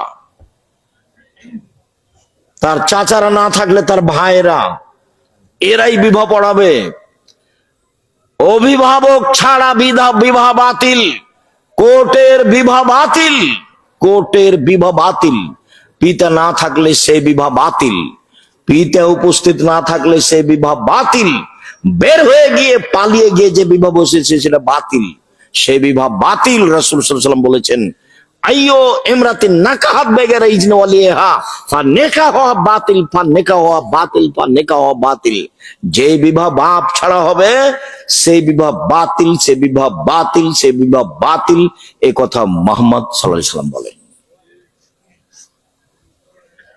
আল্লাহ বলছেন ফানকিহুন্না বিইজনি আহলিহিন্না, বাপকে বলে বিবাহ করো। মোহর দিতে হবে, মোহর নেওয়া লাগে না, যৌতুক নেই। যৌতুক ছাড়াই বিবাহ করতে হবে। যৌতুক নিয়ে থাকলে সন্ধ্যা হতে হতে যৌতুক ফেরত দিবা, সন্ধ্যা হতে হতে যৌতুক ফেরত দিতে হবে। সল্লু কামা রাআইতুমুনি উসাল্লি, আমি কয়েক মিনিট দেখাই। আল্লাহু আকবার বলার পূর্বে কোনো কথা বলবেন না। অজু করেন সুন্দর করে। অজু করার পূর্বে পেশাব পায়খানার কাজ থাকলে করে আসেন। বিসমিল্লাহ আল্লাহুম্মা ইন্নী আউযু বিকা মিনাল খুবুসি ওয়াল খাবায়েস, আল্লাহর নামে আমি পেশাব পায়খানা করতে বসছি, আমি অপবিত্র জিন জিন্নি থেকে আশ্রয় চাচ্ছি। বিসমিল্লাহ আল্লাহুম্মা ইন্নী আউযু বিকা মিনাল খুবুসি ওয়াল খাবায়েস যদি বলেন, তাহলে শয়তান লজ্জা স্থান দেখতেই পাবে না। আর যদি বিসমিল্লাহ ছাড়া বলেন, তাহলে শয়তান লজ্জা স্থান দেখতে পাবে, ক্ষতি করতে পারবে না। বুঝাতে পারিনি কথা? আবার বলবো, বিসমিল্লাহ সহ যদি বলেন তাহলে শয়তান লজ্জা স্থান দেখতেই পাবে না। আর যদি বিসমিল্লাহ ছাড়া বলেন, আল্লাহুম্মা ইন্নী আউযু বিকা মিনাল খুবুসি ওয়াল খাবায়েস, তাহলে শয়তান লজ্জা স্থান দেখতে পাবে কিন্তু ক্ষতি করতে পারবে না। বোঝা গেছে কি? পেশাব পায়খানা শেষ হলে পানি দিয়ে পবিত্রতা অর্জন করবেন। আগে ঢেল টিস্যু পেপার, পরে পানি, ওটা মিথ্যে। এখন যে কোনো টয়লেটে ঢুকবেন, ওখানে একটা আছে, ডালি আছে, বালতি আছে। সবাই যে উল্টে গেল, কাবা ঘরেরও টয়লেট গুলো এখন দেখা যাচ্ছে ওখানে বালতি আছে। আল্লাহুস সামাদ। পানি দিয়ে পবিত্রতা অর্জন করতে হবে। কি দিয়ে? পানি দিয়ে। ঢেল দিয়ে, টিস্যু পেপার দিয়ে নয়। 40 কদমের তো কোনো প্রশ্নই আসে না। 40 কদমের কোনো প্রশ্নই আসে না। পায়ের উপরে পা উঠানো, খক খক করে কাছের, তো কোনো প্রশ্নই আসে না। এগুলো কি লজ্জা থাকার প্রমাণ, যে না লজ্জা না থাকার প্রমাণ? আর যদি পায়ে পার উপরে উঠাতেই হয়, যদি 40 কদম হাঁটতেই হয়, তাহলে আপনার বউ একটু ঢেল টিস্যু পেপার নিয়ে 40 কদম হাঁটে না কেন? আপনি একাই জান্নাতে যাবেন, তাকে জান্নাতে যেতে হবে না? তা আপনার বউ যদি 40 কদম ঢেল নিয়ে হাঁটে, তাহলে কেমন কেমন লাগে? তো আপনি যখন হাঁটেন ঢেল নিয়ে, তখন মহিলা মানুষকেও কেমন কেমন লাগে? আপনাকে যেমন যেমন লাগে, তারাকেও তেমন তেমন লাগে। কাজে এটা নিয়ম নয়। পানি দিয়ে পবিত্রতা অর্জন করবেন, বলবেন গোফরানাকা, তোমার কাছে ক্ষমা চাচ্ছি। সম্মানিত দিনী ভাই বোন, অজু করে নেন সুন্দর করে। অজু করে নিয়ে বলবেন আশহাদু আল্লা ইলাহা ইল্লাল্লাহু ওয়াহদাহু লা শারীকা লাহু ওয়া আশহাদু আন্না মুহাম্মাদান আবদুহু ওয়া রাসূলুহু। জান্নাতের সব দরজা খোলা, যেটা ইচ্ছা সেটা ঢুকতে পাবেন। তবে এই দোয়া পড়তে হবে, আল্লাহুম্মা জাল্লি মিনাত তাওয়াবিন ওয়া জাআলনি মিনাল মুতাতাহিরিন। এই দোয়া যদি পড়েন তো নেকি হবে, দরজা খোলা হবে না সবটা। কোন দোয়া পড়লে দরজা খোলা হবে? আশহাদু আল্লা ইলাহা ইল্লাল্লাহু ওয়াহদাহু লা শারীকা লাহু ওয়া আশহাদু আন্না মুহাম্মাদান আবদুহু ওয়া রাসূলুহু। অভ্যাসী হবেন, অভ্যাসী হতে হবে। দেখবেন অজু করা হয়ে গেছে, দোয়া হয়নি। পেশাব বেজান, পেশাব পায়খানা করে তো দোয়া পড়া হয় না, খালি ভুল দিয়ে জীবন কাটছে। তাহলে আপনিও যেমন, আপনার বউ তেমন, ছেলে মেয়ের তো কোনো বালাই নেই, ওরা এমনি চলছে। কি দেখাচ্ছে জি? সম্মানিত দিনী ভাই বোন, উনি বলছেন আমাদের সভাপতি সাহেব যে একটু বৈঠকে দানের কথা বলবেন। ঠিক আছে, আপনারা পাঠান। আপনারা কোনো সময় পরিবেশ নষ্ট করবেন না। আমি একটা পর্যায়ে আছি, কাছাকাছি সময়ে আমি আলোচনা শেষ করব ইনশাল্লাহ। উঠে বা প্রয়োজন দেখে পরিবেশ নষ্ট করবেন না। আর যখন যাবে ছেলেরা, তখন ফিরিয়ে দিবেন না। কেন? আল্লাহ রসুল বলছেন না, আলিয়াদুল উলিয়া খায়রুম মিন ইয়াদিস সুফলা, দেওয়া হাত ভালো নেওয়া হাতের চেয়ে, দেওয়া হাত ভালো নেওয়া হাতের চেয়ে।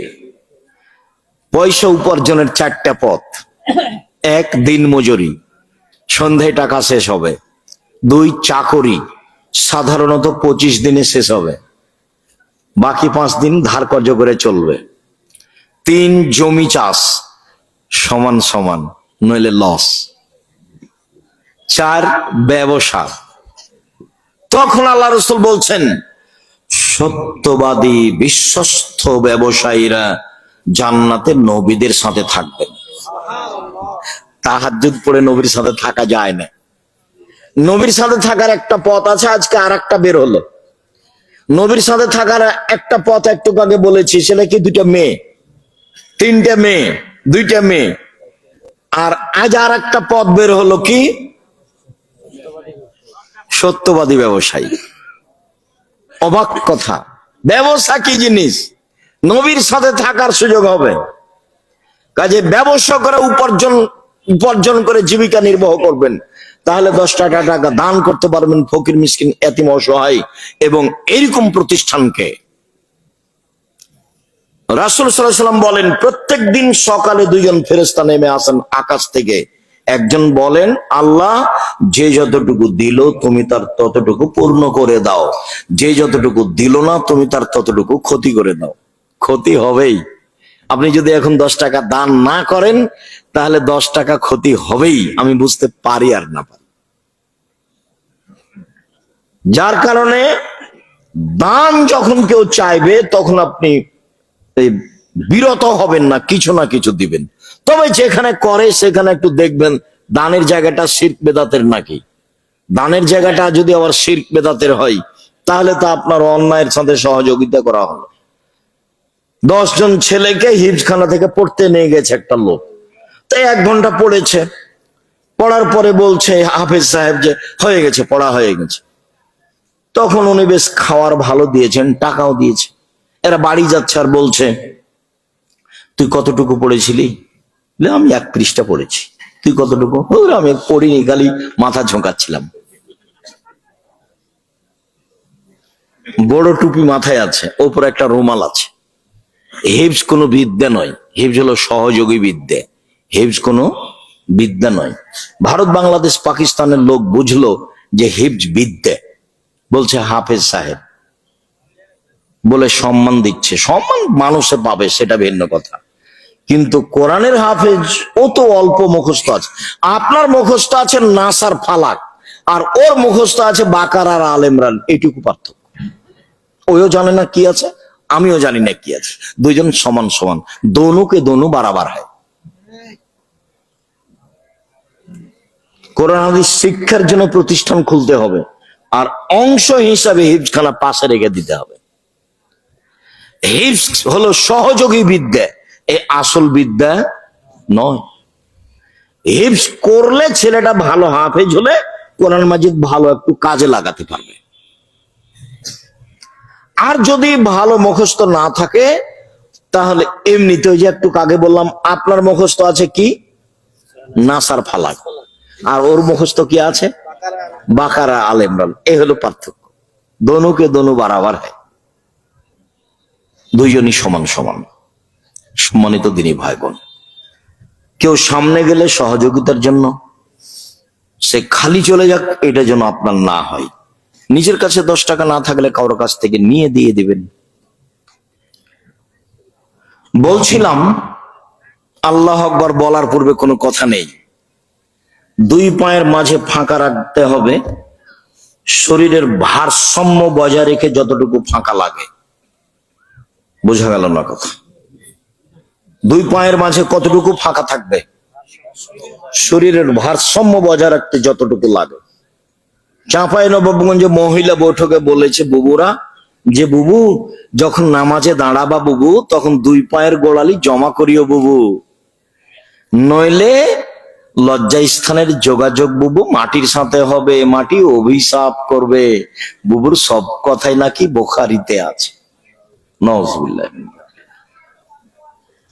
বুবু যখন সিজদায় যাবা বুবু, হাতি যেমন মাটিতে পড়ে যায়, তেমনি একবারে মাটিতে পড়ে গিয়ে আঁটো সাঁটো হয়ে বুককে উরুর সাথে লাগিয়ে সিজদা করিও বুবু।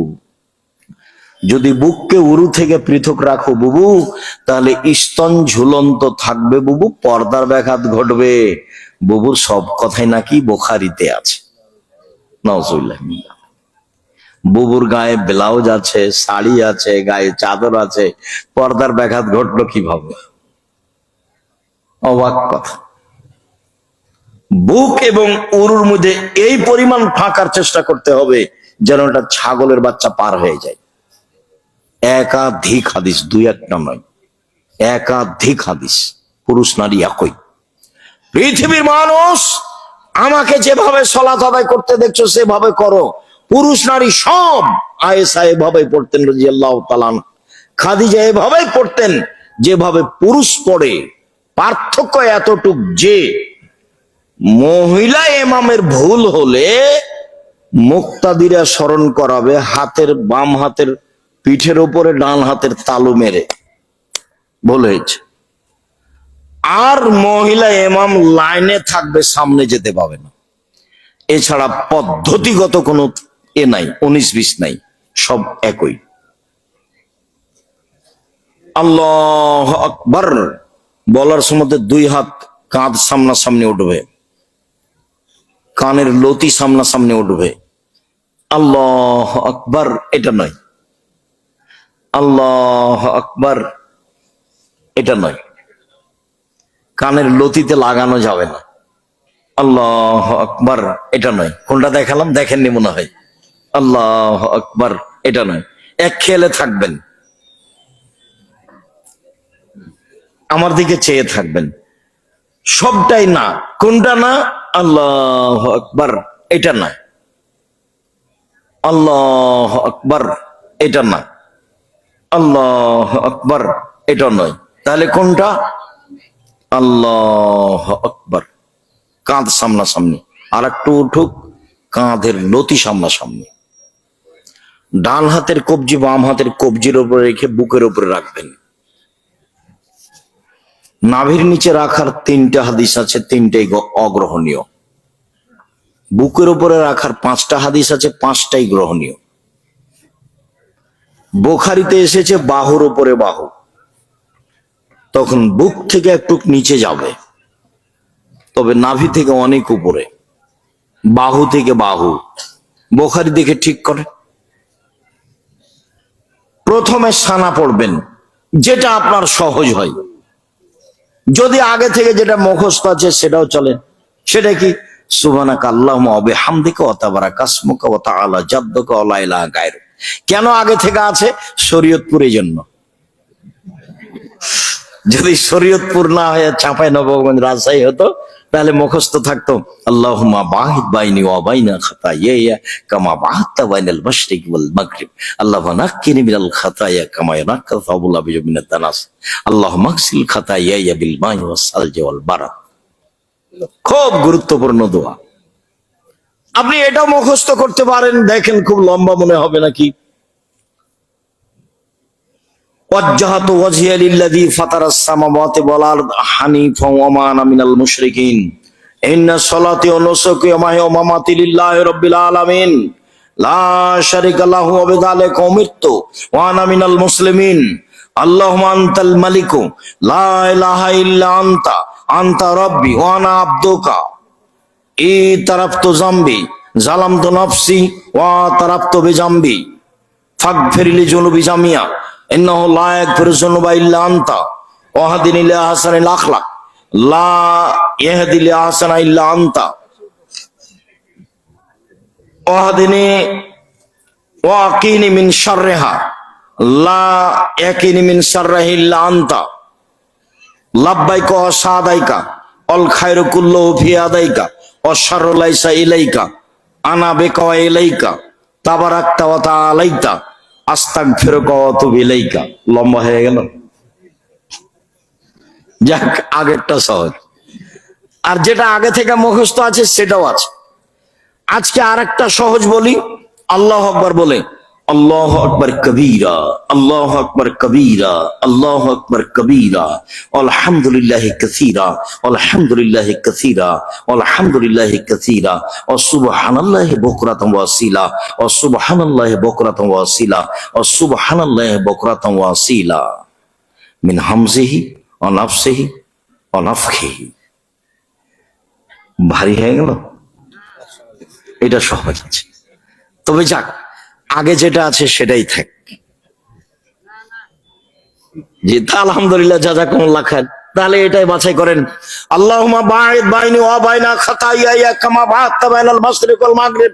হে আল্লাহ, তুমি আমার থেকে আমার পাপকে অত দূরে করে দাও, পূর্ব থেকে পশ্চিম যত দূরত্ব আছে, লক্ষ লক্ষ কিলোমিটার দূরে। আল্লাহুম্মা আগসিল খাতায়ায়া বিল মা'i ওয়াস সালজি ওয়াল বারাদ। হে আল্লাহ, তুমি আমার পাপকে ঠান্ডা পানি দিয়ে, স্বচ্ছ পানি দিয়ে ধুয়ে পরিষ্কার করে দাও। আল্লাহুম্মা আগসিল খাতায়া বিল মা'i ওয়াস সালজি ওয়াল বারাদে। তুমি আমার পাপকে ধুয়ে পরিষ্কার করে দাও। মধ্যের বাক্যটা মানে আগে পিছে হয়ে গেল। আউযু বিল্লাহি মিনাশ শাইতানির রাজিম। মারদুদ বিতাড়িত শয়তান থেকে পরিত্রাণ চাচ্ছি। বিসমিল্লাহির রহমানির রহিম।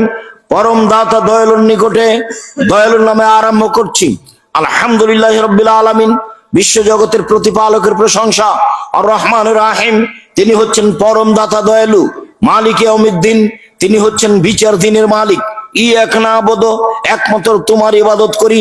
ওয়া ইয়াকা নাস্তাঈন, একমাত্র তোমার নিকটে সাহায্য চাই। ইহদিনাস সিরাতাল মুস্তাকিম, তুমি আমাকে সঠিক সরল পথ দেখাও। সিরাতাল্লাযিনা আন'আমতা আলাইহিম, ওদের পথ দেখাও যাদের তুমি ভালোবেসেছো। গায়রিল মাগযুবি আলাইহিম ওয়ালাদ-দাল্লিন, ওদের পথ তুমি দেখায়ো না যারা ভ্রান্ত, যাদের প্রতি তুমি অসন্তুষ্ট, যারা অভিশপ্ত, তাদের পথ দেখায়ো না। আমিন। দীর্ঘ সময় ধরে তোমার দরবারে যে প্রার্থনা করলাম, সেই প্রার্থনা তুমি কবুল করো। ইমাম বুখারী রাহিমাহুল্লাহ বলছেন যে সূরা ফাতিহা পড়তে হবে একাই হলেও, জামাতে হলেও, ইমাম হলেও, মুক্তাদি হলেও, কেরাত সরাবে হলেও, নীরবে হলেও, সব সময় সূরা ফাতিহা পড়তে হবে। আজকে বক্তব্য ছিল জুমার খুতবায় সূরা ফাতিহা এবং আমিন আল্লাহু আকবার বলার পরে কি পড়তে হবে। জুমার খুতবা দেখেন, আজকের জুমার খুতবা কিভাবে আছে। যারা এই আজকের যন্ত্রপাতি নিয়ে যারা আছে, এদেরকে দেখেন, জিজ্ঞাসা করেন এদের কাছে আপনি পান কিনা আজকের জুমার খুতবা। সম্মানিত দিনী ভাই বোন, যে কোনো একটি সূরা, কুল হুয়াল্লাহু আহাদ, হে নবী আপনি বলুন আল্লাহু একক, আল্লাহুস সামাদ, তিনি হচ্ছেন নিরপেক্ষ, মুখাপেক্ষীহীন। লাম ইয়ালিদ, তিনি কাউকে জন্ম দেননি। ওয়ালাম ইউলাদ, তিনি কারো থেকে জন্ম নেননি। ওয়ালাম ইয়াকুল লাহু কুফুয়ান আহাদ, তার সমকক্ষ কেউ নেই। আল্লাহু আকবার বলে হাত ওই পর্যন্ত নিয়ে যাবেন। দুই একটা হাদিস নয়, সব বুখারী মুসলিম। আর বগলে ছিল, কি পুতুল ছিল, সেজন্য হাত উঠাতে হবে, এগুলো ভুয়া কথা চলছে। কত যে জাল জয়ীফ হাদিস আছে, এগুলো সব অহেতুক কথা। অনেক হাদিস সাহাবী তাবেঈ থেকে। হাত ওই পর্যন্ত উঠিয়ে ছেড়ে দিয়ে রুকুতে চলেন। রুকুতে যাওয়ার পূর্বে আপনার সাথে জরুরি কয়েকটি কথা। একাধিক সহিহ হাদিসে এসেছে, মাথাটা উঁচুও হবে না, মাথা নিচুও হবে না, সোজা থাকবে। মাথা উঁচুও হবে না, মাথা নিচুও হবে না। হাত দুটি রডের মতো সোজা হয়ে থাকবে। আঙ্গুলগুলি খোলা খোলা করে হাঁটু চেপে ধরে থাকতে হবে। পিঠের লম্বা হাড়টা একবারে সোজা থাকবে। তারপরে আপনি বলবেন সুবহান রাব্বিয়াল আযীম যতবার ইচ্ছে। নইলে আপনি বলবেন সুবহুন কুদ্দুসুন রব্বুল মালাইকাতুর রূহ যতবার ইচ্ছে।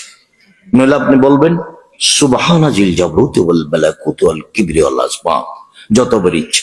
নইলে আপনি বলবেন সুবহানাকা আল্লাহুম্মা রাব্বানা ওয়া বিহামদিকা আল্লাহুম্মা ইগফিরলি, হে আল্লাহ, তোমার প্রশংসা সহকারে তোমার পবিত্রতা বর্ণনা করছি, তুমি আমাকে ক্ষমা করো যতবার ইচ্ছে। এবার সামি আল্লাহু লিমান হামিদা, আল্লাহ ওই লোকের প্রশংসা শুনলো যে তার প্রশংসা করলো। হামদান কাসিরান তাইয়িবান মুবারাকান ফি, খুব তার প্রশংসা, মঙ্গলময় তার প্রশংসা, বরকতময় তার প্রশংসা। মিলা সমাতে, আকাশ পরিমাণ প্রশংসা। মিলা লার্জ, জমিন প্রবেন প্রশংসা, মিলামা বাইনাহুমা, আকাশ জমিনের মধ্যে যে ফাঁকা রয়েছে এই পরিমাণ প্রশংসা, মিলামা শিতা মিন শাইইন বাদ, এরপরে তুমি যত চাও তত তোমার প্রশংসা, তুমি জানো তুমি কত চাও। এইভাবে আপনি দাঁড়িয়ে দাঁড়িয়ে বলতে থাকবেন আর হাত ছাড়া থাকবে। কেন? আল্লাহ রাসূল বলছেন রুকু থেকে যখন মানুষ দাঁড়াবে তখন এমন ভাবে দাঁড়াবে প্রত্যেকটা জোড় যেন স্ব স্থানে যেতে পারে, জোড়ের হাড়ের মাথা যেন স্ব স্থানে যেতে পারে। আপনি রুকু থেকে যদি আবার হাত বাঁধেন তাহলে এটা স্থানে যাবে না। রুকু থেকে উঠে হাত ছেড়ে দিয়ে দাঁড়িয়ে থাকবেন। সিজদায় যাওয়ার পূর্বে আপনার সাথে জরুরি কয়েকটি কথা। রাসূল সাল্লাল্লাহু আলাইহি ওয়াসাল্লাম বলেন আমাকে আদেশ করা হয়েছে 7 হাড়ের উপরে সিজদা করব। নাক কপাল 1, 2 হাত 3, 2 হাঁটু 5, 2 পায়ের বৃদ্ধাঙ্গুল 7, এই 7-এর উপরে আমি সিজদা করব, এইটা আমাকে আদেশ করা হয়েছে। আপনার যদি শরীর হাত চুলকানো লাগে তাহলে আপনি সিজদায় চুলকায়েন না, উঠে আসেন তারপরে। কেন? যদি আপনি হাত উঠিয়ে নেন তাহলে এখন কয়টা থাকবে মাটিতে লেগে? 6টা। যেটা আদেশের বিপরীত হয়ে যাবে। আর এই সময়ে মাথার চুল জড়ো করতে নিষেধ করা হয়েছে। মহিলারা সাধারণত চুল ছেড়ে সালাত আদায় করবে, বেনি গাঁথা থাকলে পিছনে করে দিবে, যদি বেনি গাঁথা না থাকে তাহলে খোপা খুলে দিয়ে সালাত আদায় করতে হবে। চুলকে তাও সিজদায় যাওয়ার সুযোগ দিতে হবে। হাত জড়ানো নিষেধ, কঠিন ভাবে নিষেধ। প্যান্ট যদি জড়ানো লাগে তাহলে কোমরে জড়াতে হবে, নিচে থেকে উপরে উঠানো যাবে না, এটা হারাম, নিচে থেকে কেটে নিতে হবে। আগামীকাল সন্ধ্যা হতে হতে তোমাদের যদি কোনো প্যান্ট বড় থাকে তাহলে কেটে নিবা। বক্তব্যের সাথে মুনাফিকি করে কোনো লাভ নাই। 3 শ্রেণীর মানুষের সাথে আল্লাহ কথা বলবেন না, তার মধ্যে তুমি একজন। আব্দুল রাজ্জাক, আমি? হ্যাঁ তুমি। কেন? তোমার প্যান্টটা কোথায় থাকে? টাকনুর নিচে। 3 শ্রেণীর মানুষের সাথে আল্লাহ কথা বলবেন না, তার মধ্যে তুমি একজন। যার পায়জামা প্যান্ট লুঙ্গি টাকনুর নিচে থাকে তার সাথে আল্লাহ কথা বলবেন না। বেশি বয়সে জেনা করে যে তার সাথে আল্লাহ কথা বলবেন না। মিথ্যা কথায় দায়িত্ব পালন করে যে তার সাথে আল্লাহ কথা বলবেন না। এগুলো হচ্ছে মহাপাপ। টাকনুর নিচে প্যান্ট রাখা, পায়জামা লুঙ্গি রাখা মহাপাপ। জুব্বা যদি টাকনুর নিচে যায় একই হুকুম। যেগুলো গায়ের পোশাক টাকনুর নিচে যেতে পাবে না। যেগুলো পা থেকে ওর উপর উঠছে পায়জামা সেটা এর অন্তর্ভুক্ত। মোজা এটার অন্তর্ভুক্ত নয়। বুঝতে পারেননি কথা? সম্মানিত দিনী ভাই বোন, আমার দিনী বোনেরাও খোপা বেঁধে সালাত আদায় করবেন না। হয় বেনি গাঁথা থাকবে, না হয় খোপা খুলে দিতে হবে। চুলকে স্থানে সিজদা করার সময় যাওয়ার সুযোগ দিতে হবে। বলছিলাম সিজদা আপনি বলবেন সুবহান রাব্বিল আলা যতবার ইচ্ছে। 5, 10 একটাও ঠিক নয়। 3, 5, 10 একটাও ঠিক নয়। আপনি বলবেন সুবহুন কুদ্দুসুন রব্বুল মালাইকাতুর রূহ। আপনি বলবেন আল্লাহুম্মা গফিরলি যামবি কুল্লাহু ওয়া দিক্কাহু ওয়া জুল্লাহু ওয়া লাহু আখির ওয়া নিয়াতাহু সিররা। হে আল্লাহ, তুমি আমার আগের পাপ, পরের পাপ, ছোট পাপ, বড় পাপ, প্রকাশ্য পাপ, অপ্রকাশ্য পাপ, যত পাপ করেছি সব ক্ষমা করে দাও। নইলে আপনি বলবেন আল্লাহুম্মা, হে আল্লাহ, সাজাদতু লাকা, তোমার জন্য আমি সিজদা করেছি। ওয়ামানতু বিকা, তোমার প্রতি আমি ঈমান এনেছি। ওয়াসলামতু লাকা, তোমার কাছে আমি আত্মসমর্পণ করলাম। সাজাদা ওয়াজহিয়া, আমার কপাল তোমার নিকটে নত হয়েছে। তুমি তাকে সৃষ্টি করেছ, তুমি তাতে কান শোনার ক্ষমতা দিয়েছ, তুমি তাতে কথা বলার ক্ষমতা দিয়েছ, তুমি উত্তম সৃষ্টিকারী। দেখেন আগের জুমার বক্তব্যে বলা আছে। সম্মানিত দিনী ভাই বোন, অনেক দোয়া পড়েন, নইলে আপনি পড়েন সুবহানাকা আল্লাহুম্মা রাব্বানা ওয়া বিহামদিকা আল্লাহুম্মা গফিরলি। যা পড়েছেন রুকুতে তা পড়বেন সিজদায়, উঠে আসেন আল্লাহুম্মা গফিরলি ওয়ারহামনি ওয়াহদিনি ওয়াফিনি ওয়ারজুকনি। হে আল্লাহ, তুমি আমাকে হেদায়েত দান করো, আমাকে খেতে দাও, আমার প্রতি দয়া করো, আমাকে মাফ করো যতবার ইচ্ছে। এরপরে আবার সিজদায় যাবেন, উঠে আসেন। এ হলো 1 রাকাত। এভাবে আরেক রাকাত। এরপরে আপনি আত্তাহিয়াতুর বৈঠকে বসবেন। বাম পায়ের পাতার উপরে বসবেন, ডান পা খাড়ো করে রাখবেন। ডান পায়ের আঙ্গুল কেবলামুখী থাকবে, বৃদ্ধা আঙ্গুল। বাম পায়ের পাতার উপরে বসে থাকবেন আর ডান পা খাড়ো করে রাখবেন। আর যদি সালামের বৈঠক হয় এক রাকাতে সালাম আছে তা হলো বিতর, 2 রাকাতে সালাম আছে তা হলো ফজর, 3 রাকাতে সালাম আছে তা হলো মাগরিব, 4 রাকাতে সালাম আছে তা হলো জোহর, আসর, এশা। সালামের বৈঠকে বাম পাকে ডান দিকে বের করে দিবেন, আর নিতবম পিছনটাকে মাটির উপরে রেখে দিবেন, আর বাম হাতের আঙ্গুলগুলি জমা জমা রাখবেন, আর ডান হাতের আঙ্গুল 2টা জমা করে নিয়ে তৃতীয় আঙ্গুলের নখের উপরে বৃদ্ধাঙ্গুলের পেট রাখবেন। করেন তো দেখি। জি, এরকম গোলাকার থাকবে, অবিরাম নড়বে। ইল্লাল্লাহর সময়তে একবার উঠাতে হবে, এর প্রমাণে কোনো জাল ভুয়া আদিশ নেই, এমনিতেই চলছে। এটা হলো শয়তানকে আঘাত করা। আত্তাহিয়াতও পড়বেন, দরুদ পড়বেন, দোয়ায়ে মাসুরা পড়বেন, এরপরে পড়বেন রব্বির হামহুমা কামা রাব্বায়ানি সাগীরা। এটা আমার পরামর্শ, এটাই পড়তে হবে এই কথা নাই, এটা আমার পরামর্শ। এরপরে আপনি চেষ্টা করবেন কিভাবে আর কিছু করা যায়। সম্মানিত দিনী ভাই বোন, এরপরে সালাম, এরপরে যা হবে তা জিকির। এখন দোয়া কবুল হয়, মানে জিকিরে দোয়া কবুল হয়। হাত তুলে দোয়া করা আপনার ব্যক্তিগত ব্যাপার। 35টি হাদিস আছে সহিহ হাদিস হাত তুলে দোয়া করার, 14টি স্থান আছে হাত তুলে দোয়া করার, যা দোয়ার বইয়ে আইনে রাসূল সাল্লাল্লাহু আলাইহি ওয়াসাল্লাম দোয়া অধ্যায় বইয়ে বিস্তারিত দেওয়া আছে। যাওয়ার সময় তো অবশ্যই সাথে নিয়ে যাবেন। খালি গিয়ে মনে করবেন না যে আমি সফল হয়েছি। আদর্শ নারী হোক, আদর্শ পরিবার হোক, বা যেটাই হোক না কেন, 2-4টা বই হাতে নিয়ে যাবেন। আর এই এলাকাগুলিতে শিরক বেদাত পরিপূর্ণ, এই বইগুলি সেসব জায়গায় দেওয়ার চেষ্টা করবেন। কেউ যদি পড়ে তাহলে আপনি সফল হবেন। সম্মানিত দিনী বোন, আপনাকে নিয়ে 2-3টি কথা। এই ছেলে বসো। সম্মানিত দিনী বোন, আল্লাহ রাসূল বললেন খায়রুন নিসায়ে, সবচেয়ে ভালো নারী কে? স্বামীর সাথে প্রেম বিনিময়ে, সুলভ আচরণে কথা বলে যে, কে বেশি সন্তান দিতে পারে যে, কে স্বামীর সাথে সুখে দুঃখে মত বিনিময় করে যে, কে স্বামীর সাথে পরামর্শে থাকে যে। 4টে গুণ আছে যার, সে হলো সবচেয়ে ভালো নারী। আদর্শ পরিবার বইয়ে, আদর্শ নারী বইয়ে দেওয়া আছে। সবচেয়ে ভালো নারী কে? 3টে গুণ আছে যার। 1, স্বামীর সাথে কথা বললে হাসি মুখে বলে। 2, স্বামী আদেশ করলে পালন করে।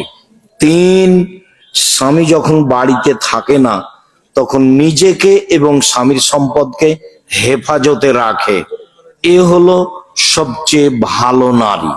রাসূল সাল্লাল্লাহু আলাইহি ওয়াসাল্লাম বললেন যে নবী জান্নাতে যাবেন, সিদ্দিক জান্নাতে যাবে, শহীদ জান্নাতে যাবে, মহিলারাও জান্নাতে যাবে। কারা? স্বামীর সাথে ভালো আচরণ করে যে, কারা বেশি সন্তান দিতে পারে যে, কারা কোন সময় স্বামীর সাথে দুই কথা হলে স্বামীর হাত ধরে বলে যতক্ষণ পর্যন্ত আপনি খুশি না হবেন ততক্ষণ পর্যন্ত আমি কোনো খাদ্য খাবো না। এরা হলো সবচেয়ে ভালো নারী। এ কথা মুহাম্মদ সাল্লাল্লাহু আলাইহি ওয়াসাল্লাম বলেন। সম্মানিত দিনী বোন, আপনাকে আমি 2টা প্রস্তাব নিয়ে গেলাম। সেটা হলো এই, সংসারে জীবনে কোনোদিন অভিমান করবেন না। অভিমান করলে সংসার ভেঙে যাবে। 1, 2, প্রতিবাদ করবেন না। অভিমান কি?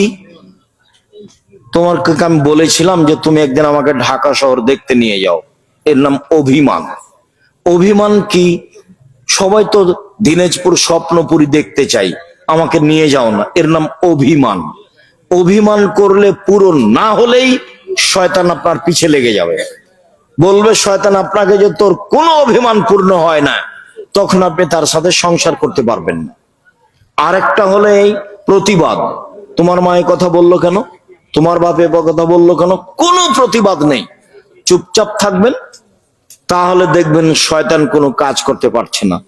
বিদেশি যদি স্বামী থাকে তাহলে মোবাইলে ভালো কথা ছাড়া বলবেন না। আর কথার 19-20 হলেই দেখবেন যে এক পর্যায়ে আপনিও বলছেন তালাক দিয়ে দে, তালাক দিয়ে দে, একদিনও থাকবো না, একদিনও থাকবো না, তুই তালাক দে না।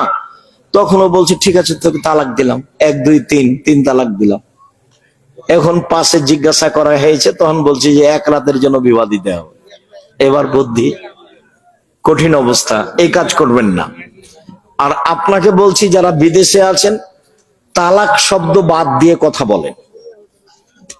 চাঁপাইনবাবগঞ্জে বলে মোলা গাছ তুলে খেলেই শেষ, আর বেগুনের গাছ থেকে বেগুন ছিঁড়ে আনতে হয়। তো দুটা নিয়ে এসেছি, একটা আছে, আর মোলা গাছ তুললে কি হবে, ওটা শেষ। তালাক দিলে বুদ্ধি শেষ।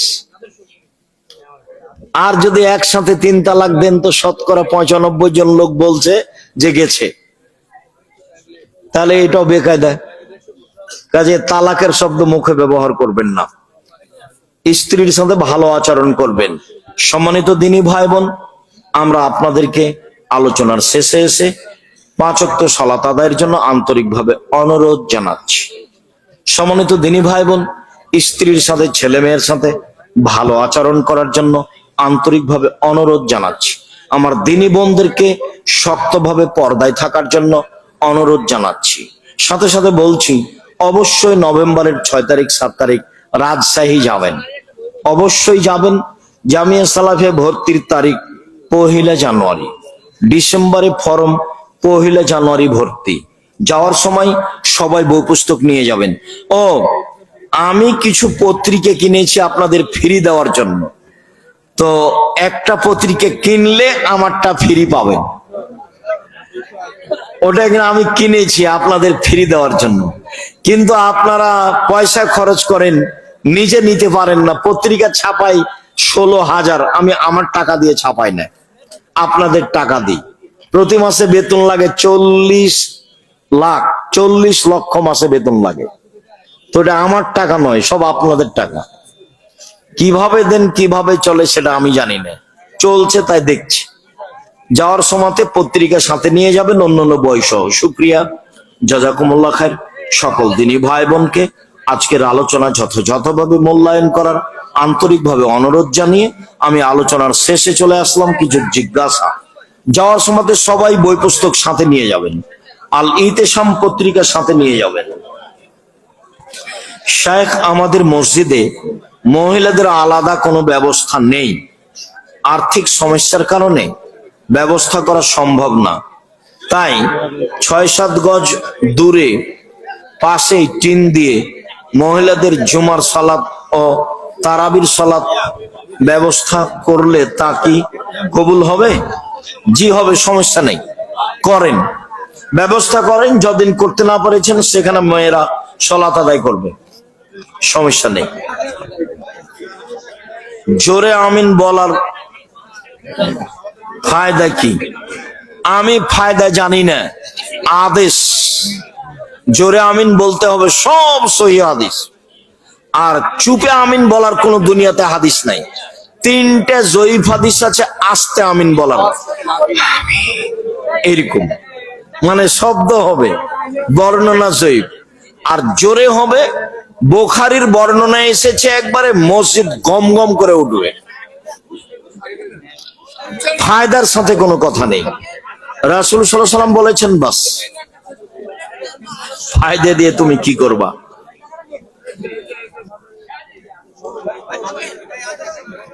মহিলারা জুমা সালাতে এবং সালাতে জামাতে আসতে পারবে কি? ঈদের সালাতে যেতে বাধ্য, জুমা মসজিদে যাওয়া ভালো, 5 ওয়াক্ত বাড়িতে ভালো, 5 ওয়াক্ত বাড়িতে ভালো, 4 দিন যাওয়া ভালো। ঈদের মাঠে যেতেই হবে। ওস্তাদ, আপনার এই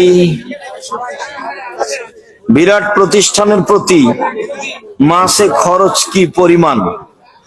রূপগঞ্জ নারায়ণগঞ্জে প্রতি মাসে 4,500 টাকা লাগে, থাকা খাওয়া বেতন। রূপগঞ্জ নারায়ণগঞ্জে 4,500 টাকা লাগে প্রতি মাসে, থাকা খাওয়া বেতন সব মিলে। ওতেই থাকা ওতেই খাওয়া, ওতেই বেতন।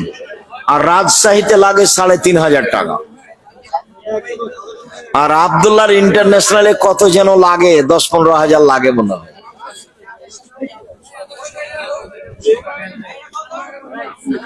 আপনার ফতোয়া বোর্ড কতজন সদস্য? ১২ জন। দেশ বিদেশের বড় বড় আলেম রয়েছে।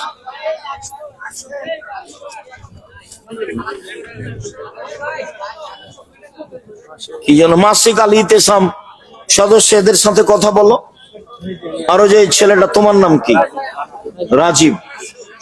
তো এখানে তো পত্রিকার সাথে যোগাযোগের, পত্রিকা নিয়ে আসে, তুমি নিয়ে আসো। রাজীব পত্রিকা নেই। এই যে রাজীব ছেলেটা যে যোগাযোগ করছে এখানে আমাদের সাথে প্রোগ্রামে, আমাদের তো এসব এলাকায় যা আসা সহজ নয়। তো আলহামদুলিল্লাহ চলে আসছি, এটা আল্লাহর লাখ শুকরিয়া। রাজীব ছেলেটা দায়িত্ব পালন করে। তাকে বলেন যে আমার জন্য একটা পত্রিকা নিবেন, পত্রিকার ব্যবস্থা করবেন, বেশি টাকা লাগে না। অবশ্যই ওকে একটা বড় এজেন্টের ব্যবস্থা করে দেন, ও যেন 50টা পত্রিকা নিয়ে আসতে পারে, 100টা নিয়ে আসতে পারে। নাহলে আপনি এলাকায় করেন, 50টা প্রশ্নের উত্তর আছে, 12 জন মুফতি আছে। আমার জীবনে কোনো ফতোয়া না দেখে ফতোয়া বোর্ডে পত্রিকায় আসে না। আগে ফতোয়া বোর্ডে পাস হয়, তারপরে। পৃথিবীতে বাবা আল্লাহর দেওয়া সৃষ্টি নিয়ে এ কথা বলা যাবে কি? বাবা আল্লাহর দেওয়া নিয়ে। বাবা বলতে কাকে বোঝাচ্ছে? নিজের পিতা না? পিতা নিয়ামত হিসাবে সর্বশ্রেষ্ঠ, এ কথা বলার কি আছে? পিতা দায়িত্বশীল, জিম্মেদার, সেটুকুই। নিয়ামত তুমি যা খাচ্ছ সেগুলো, পিতা নিয়ামত। প্রশ্ন, মহিলা এবং পুরুষের সালাতে পার্থক্য আছে কি? নেই। এতটুক যে মহিলা ইমাম লাইনে থাকবে, এতটুক যে ভুল হলে হাতের উপরে আঘাত করে স্মরণ করাবে, এছাড়া কোনো পার্থক্য নেই। জেহেরি কেরাতে ইমামের পিছনে সূরা ফাতিহা পড়তেই হবে, চুপে চুপে। সিররি তো পড়তে হবে, জেহেরি তো পড়তে হবে, সূরা ফাতিহা পড়তেই হবে। তিতা লাগলে কিছু করার নাই, বিধান এটাই। যদি তিতা লাগে, হঠাৎ করে শুনলে তিতা লাগারও কথা, যে এতদিন থেকে পড়ে আসছি, আর অবাক হবেন, এমন হাদিস আছে, জাল হাদিস, বলছে কেউ যদি ইমামের পিছনে সূরা ফাতিহা পড়ে তার মুখে আগুন ছুঁড়ে মারো। কেউ যদি ইমামের পিছনে সূরা ফাতিহা পড়ে তাহলে তার মুখে মাটি ছুঁড়ে মারো। কেউ যদি ইমামের পিছনে সূরা ফাতিহা পড়ে তাহলে তার মুখে পাথর মারো। কেউ যদি ইমামের পিছনে সূরা ফাতিহা পড়ে তাহলে তার সালাত হবে না। কেউ যদি ইমামের পিছনে সূরা ফাতিহা পড়ে তাহলে সে মুসলমান থেকে বাদ পড়ে গেছে। এইভাবে হাদিস শেষ। শুকরিয়া, জাযাকুমুল্লাহ খায়ের। সকল দিনই ভাই বোনকে কোরআন এবং সহিহ হাদিস মেনে চলার জন্য আন্তরিকভাবে অনুরোধ জানিয়ে আজকের কথা এখানে শেষ করছি। আর ইত্তেবায়ে সুন্নাহ সালাফিয়া মাদ্রাসা জামিয়া সালাফিয়ার সাথে সম্পৃক্ত, এখানে ছেলে মেয়ে ভর্তি করেন, প্রাথমিকভাবে এখানে পড়ুক, তারপর জামিয়া সালাফিয়া যাবে। আপনাদের আন্তরিক শুকরিয়া আদায় করে এখানে কথা শেষ করলাম। সুবহানাকা আল্লাহুম্মা ওয়া বিহামদিকা আশহাদু আল্লা ইলাহা ইল্লা আনতা আস্তাগফিরুকা ওয়া আতুবু ইলাইক। আসসালামু আলাইকুম ওয়া রাহমাতুল্লাহ।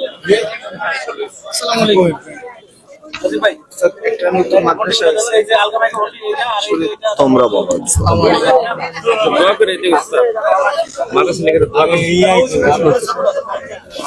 মোবাইলটা একটু তুলে দেন। দেখি দেখি ভাই, দেখি।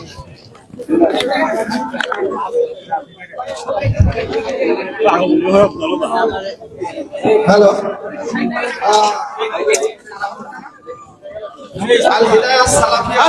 লোক আছে কই? সকল দিনী ভাইদের আল হিদায়া সালাফিয়া মসজিদ ও মাদ্রাসা, শরীয়তপুর জেলা দামুড়া থানায়।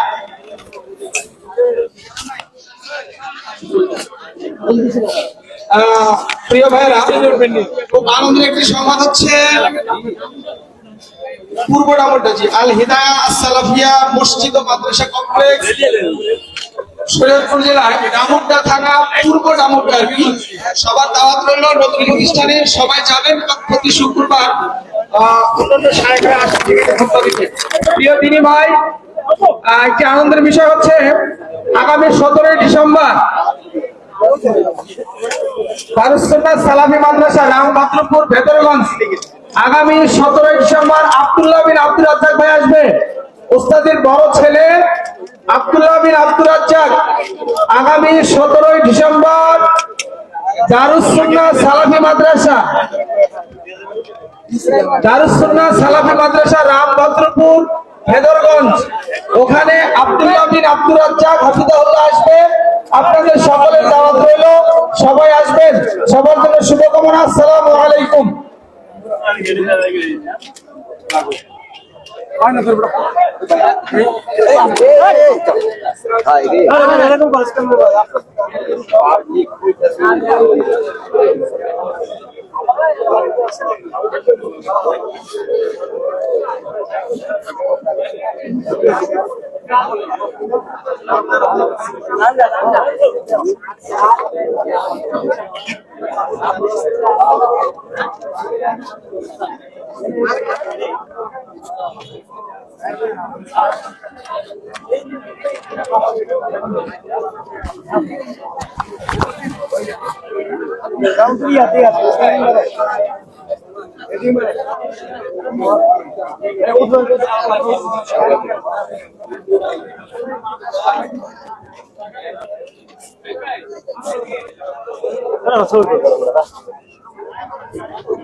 যাবেন না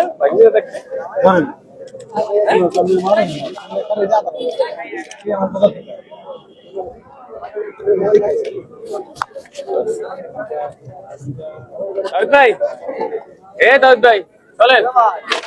কিসে